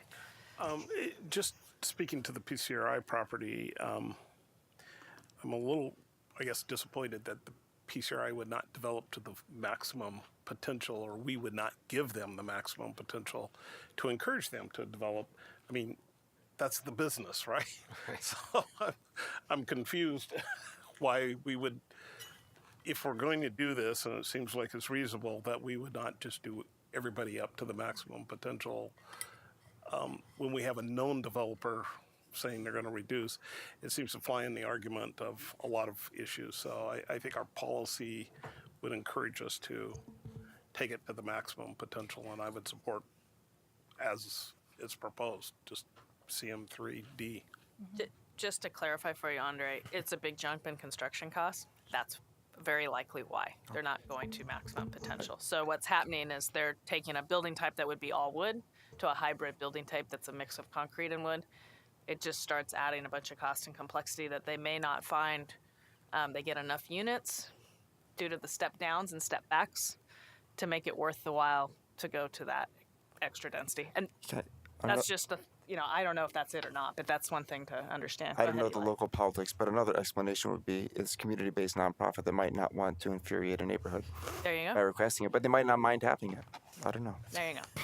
Okay. They can blame it on us. It's okay, right? Is there any other kind of Lot of opinions or uncertainties comments that we'd like to lay out on the table before we take a show of hands? Just So let's just start with what staff has on the table.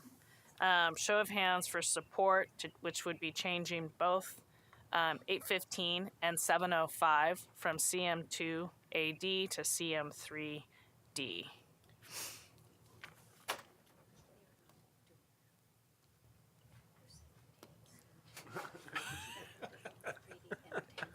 Did I state correctly the staff proposal or not, Marty? That is the staff proposal in the proposed draft. That went over my head. So I'm just reading the screen here, Yeah, and it looks that to is- me like there's a proposal to go from CM2 AD to CM3. So that is the staff proposal in the proposed draft. And when you say proposed draft, do you mean this document?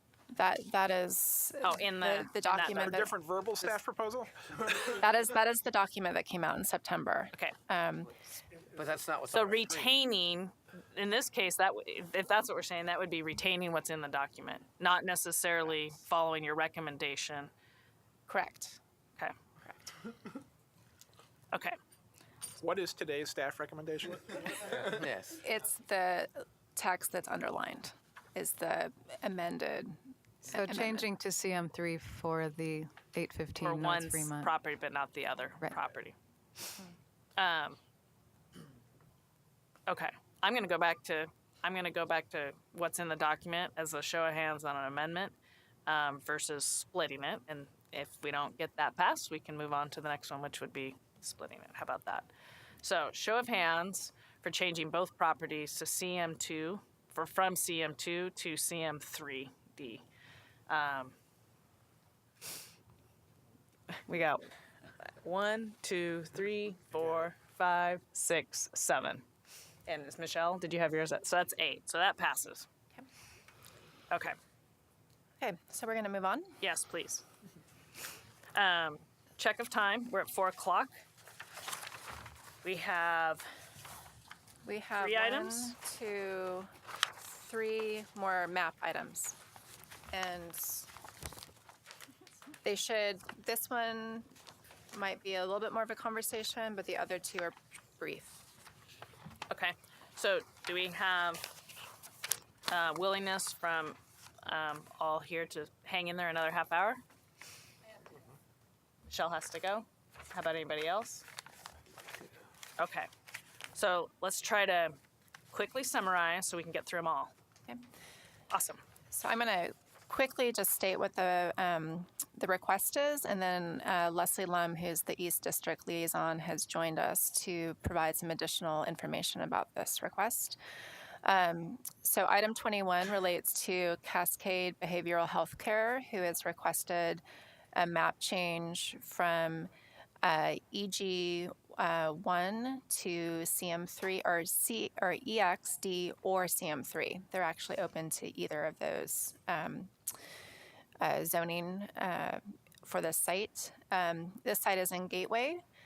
This is an area that, if you look at the lower map, you can see was adopted with mixed employment in EG1, specifically in the comp plan. So this was an area that was, there was a map change to really address employment land supply, specifically in East Portland, to increase opportunities for living wage jobs in East Portland. So I'm going to pause right there and let Leslie jump in as needed. Okay, hi. So this is a little complicated. So stop me at any time. So basically, starting 2018, it's going to go over to EG. So currently, the request from Cascadia Behavioral Health, they're currently in the process of trying to purchase these 3 sites. And they are asking to change it from EG, what it's going to be, to EX or CM3, so they can build housing there. So currently, they have a clinic, a mental health clinic, over in Park Rose, and their lease ends in about 5 or 6 years. So they want to relocate their clinic to this location, and also in 2 stages eventually build up to about 120 units. So, mixed use is really useful for them. And another thing that's a positive in that case is that they say that they will have around 50 or 60 living wage jobs. And I think that's for the clinic. So we, due to the complication, or due to how complicated this is, EG, we want to be EG because it's, we need more employment jobs, and that's 2 acres. That's why we're not in support of this proposal. In addition, we've had two testifiers, two letters basically, one from a property owner north of this site, and then one from the Hazelwood Neighborhood Association, and they both are not for this request either, because they see this as employment land, valuable employment land, and they're also concerned about the fact that a lot of properties in this Gateway Urban Renewal area they're nonprofits and other businesses that are not feeding into the tax increment, for the URA. So it's a complicated situation.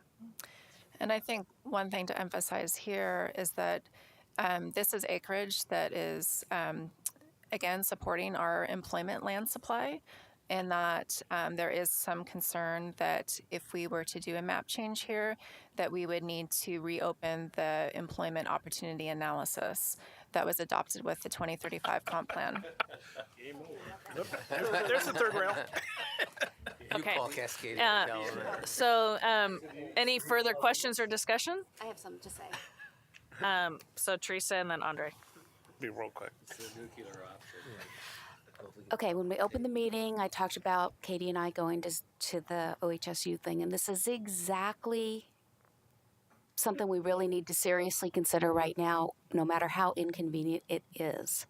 We do have, it exists or is looming, an opioid crisis. It is as bad or worse maybe than the affordable housing crisis, and so people need places to be treated. People need places to live close to that treatment so they can have successful outcomes. We need living wage jobs too, so it's a very hard balance, but here's a site with a nonprofit that wants to actually do this thing, so we should really think hard about it. Andre? I am very sympathetic to Cascadia Behavioral Health Care and their mission and what they're trying to do. It is just where it is in East Portland, where you really need the jobs and you need the living wage jobs, and 2 acres doesn't sound like a lot out of, and I'm sure we could do the math out of the industrial district to make it probably work. However, 2 acres in East Portland is a significant issue, and it's not playing jobs against the need of mental health or any of the other issues that they may deal with. It's just looking at what is the overall health of that neighborhood and whether or not it becomes a complete neighborhood in the future. And I think jobs are a significant component of getting them there, and land is a fundamental component of that.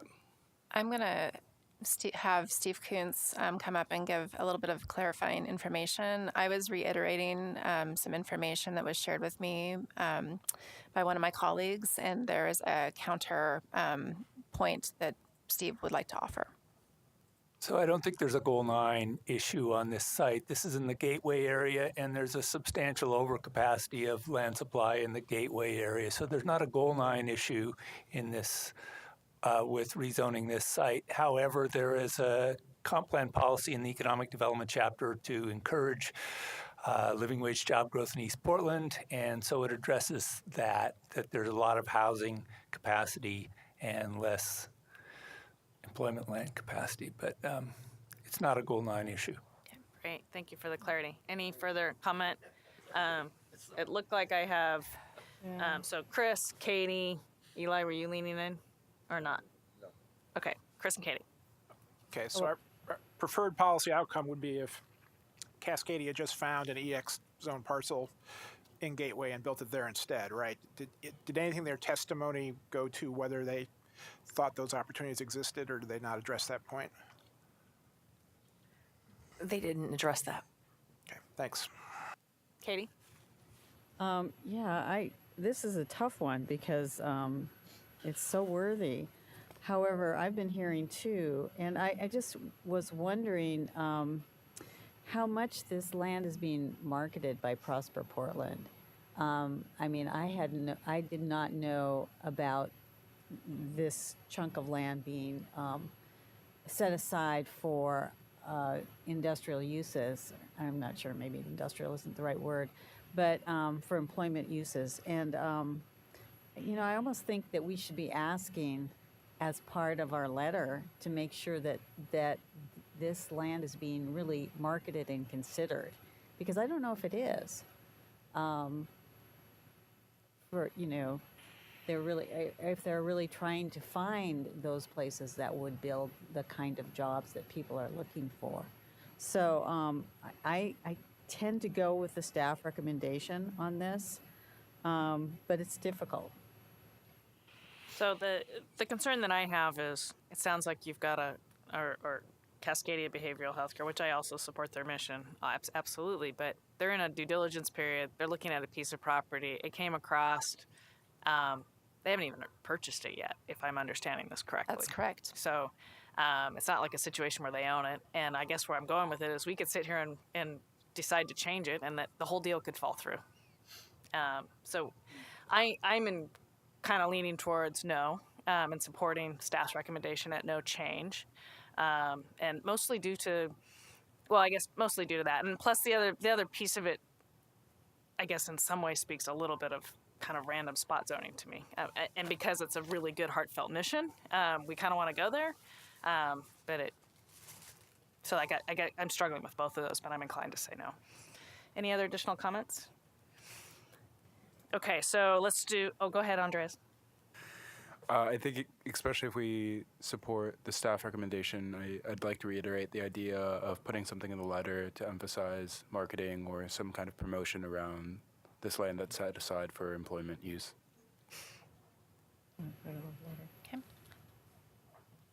Okay. And so for whatever, where my head's going with the reason I was pausing is, this is a private property owner, yes, or is it owned by Prosper? No, it's a private property owner. If I may add, just the whole area, not just this particular property, but the whole area being marketed more aggressively by Prosper Portland. Okay. That whole chunk of area that was designated EG or whatever it is. Industrial employment ands are in hot supply right now. So I guess market-wise, so I guess in some ways I'm kind of like, what I'm not sure I fully understand is what's happening in the private market and whether there's already a lot of discussion going on or not. And I'm no expert there. No, but, neither am I. So I guess I'm hesitant to kind of go make a directive when maybe it's kind of already happening. That's my only hesitation. No, go ahead, Eli. I'm just looking at the aerial photos of this, and to the east of this property, it looks like there's another 1.5 acres of a junkyard or something like that, and north across the street, another junkyard. If you know what's actually on the ground there, it seems to me that this may be a site that could easily become a 4-acre site that someone could do a bigger development on if it weren't sort of spot zoned with this project. Is that correct assessment? You mean the fact that they're junkyards? Or there's that. Yeah, so a lot of there's metal scrapping, that kind of business. Joe, go ahead. Yeah, so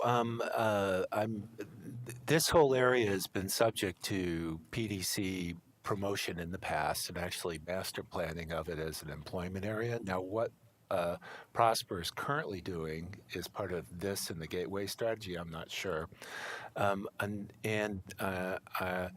the junkyards, the flip side of the junkyards is I know in the previous planning that PDC at that time did for the area, they're pretty contaminated sites. So that's probably, that was the holdup. They were going after sites like this because that's and so it could be one of those sites that was caught up in that contamination issue. For sure, the junkyard's going to have issues.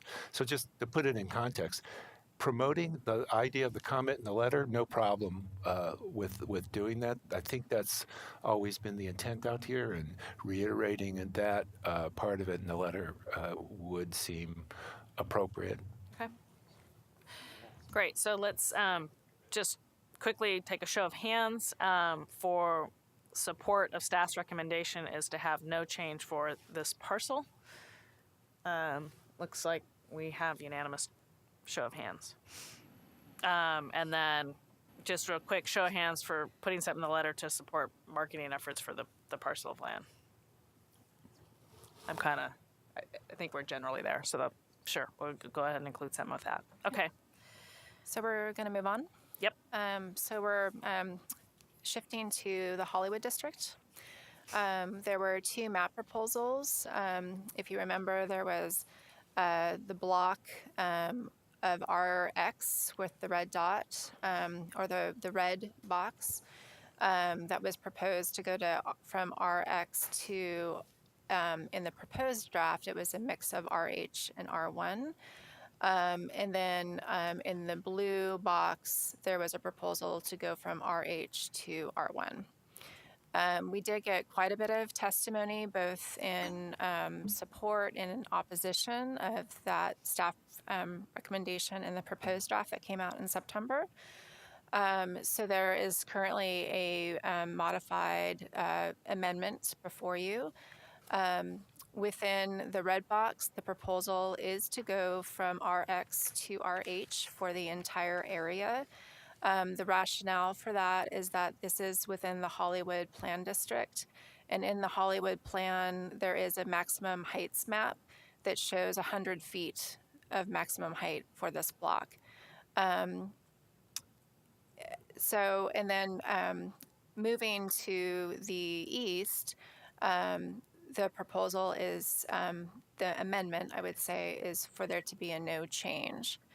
With that said, there is a change that we are proposing to recommend in the Code Reconciliation Project, and that is for the floor area ratio maps, the maximum floor area ratio maps in the Hollywood Plan District to be amended. Specifically, on the red box, right now only a portion of that red box area has a 4-to-1 FAR. And that is on the existing RH zoning. The RX zoning within the table actually has a 4-to-1 FAR.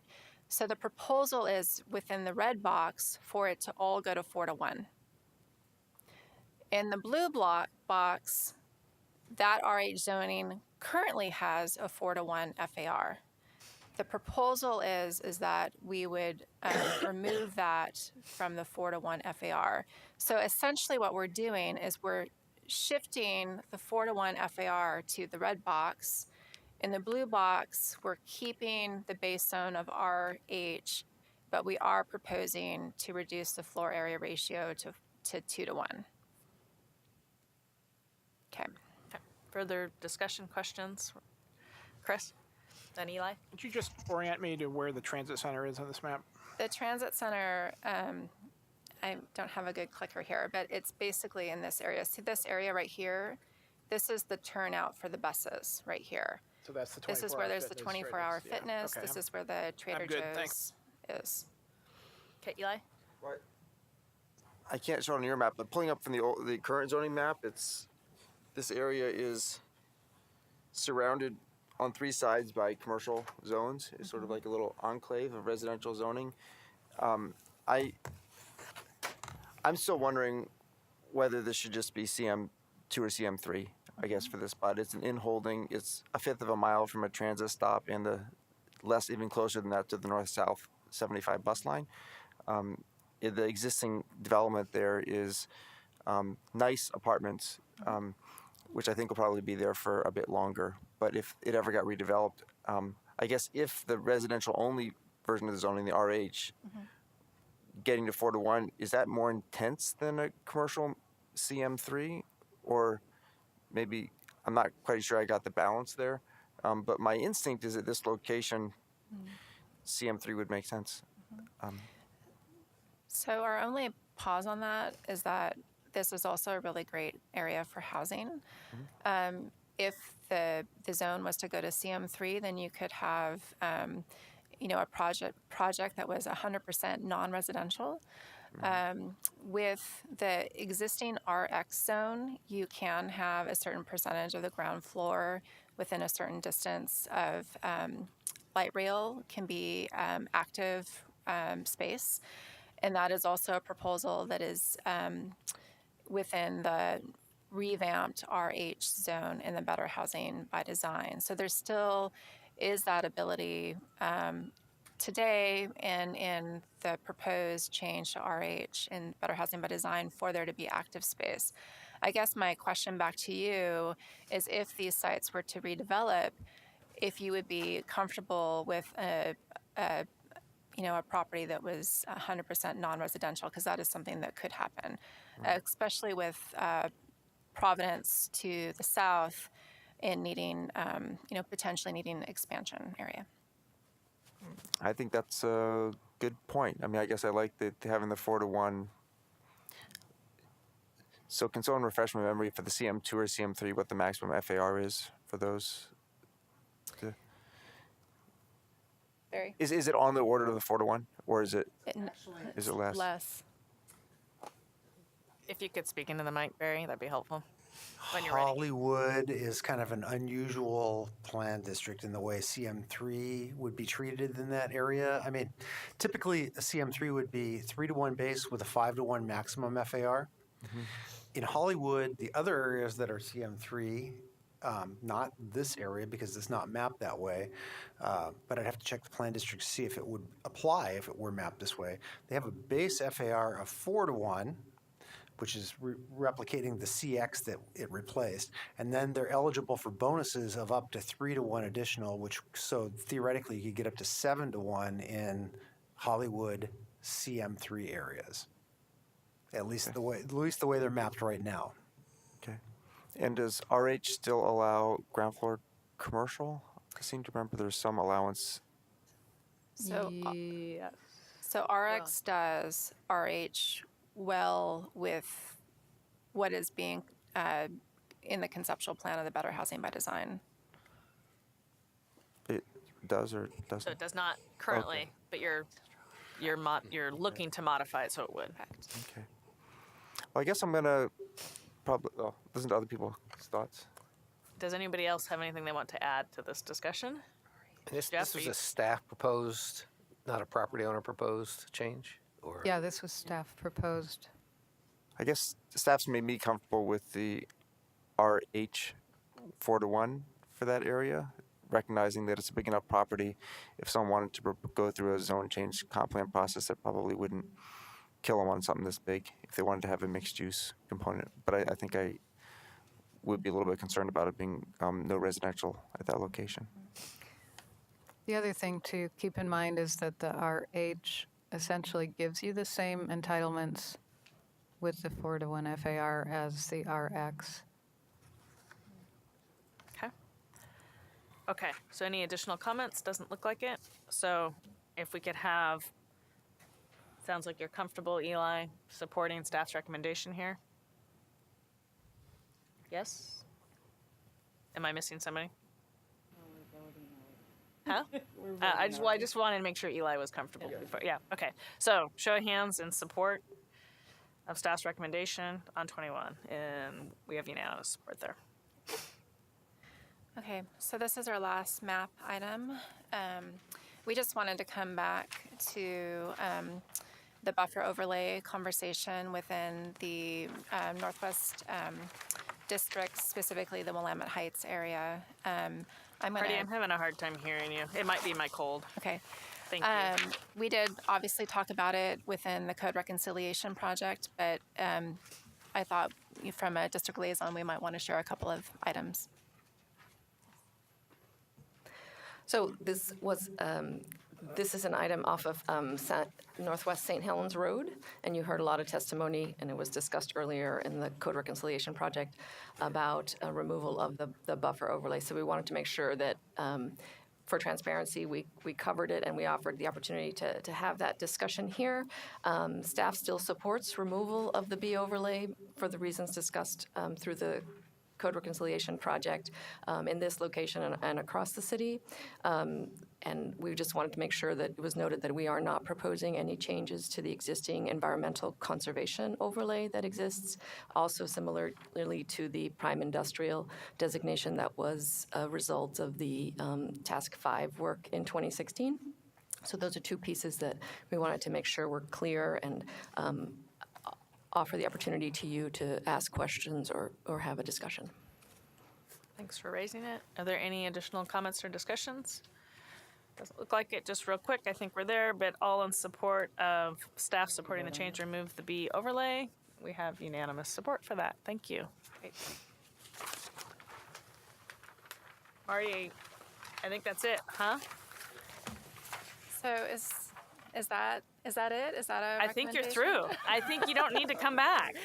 Okay, so we can just skip this slide then. Well, yeah, so you're absolutely right. Yeah. Motion to fully accept all the items as we've addressed them. Great. Does anybody want to give us a motion? So Good luck with that. I move that we recommend the map refinement project to City Council as amended by us, including the consent items. And a friendly amendment to that?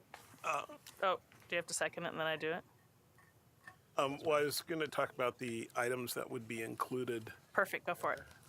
And that we include the items in the letter that were mentioned to be included, I guess. Okay. Pretend I said that. Perfect. Second? Do I have a second? Second. Thank you. Any further discussion on the proposed amendment? Or motion, sorry. Doesn't look like it. So all in favor, or actually Julie, call the roll, sorry.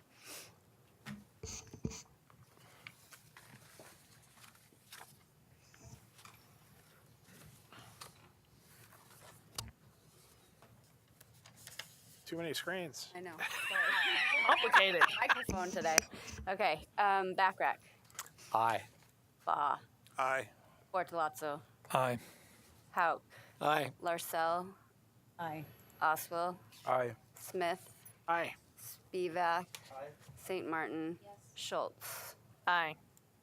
Phew. Thank you, everybody, for all your hard work and getting through that and for staying later. Yeah, and thank you very much for the extra time. Appreciate it. Absolutely. Thank you, Marty. We are adjourned. Perfect.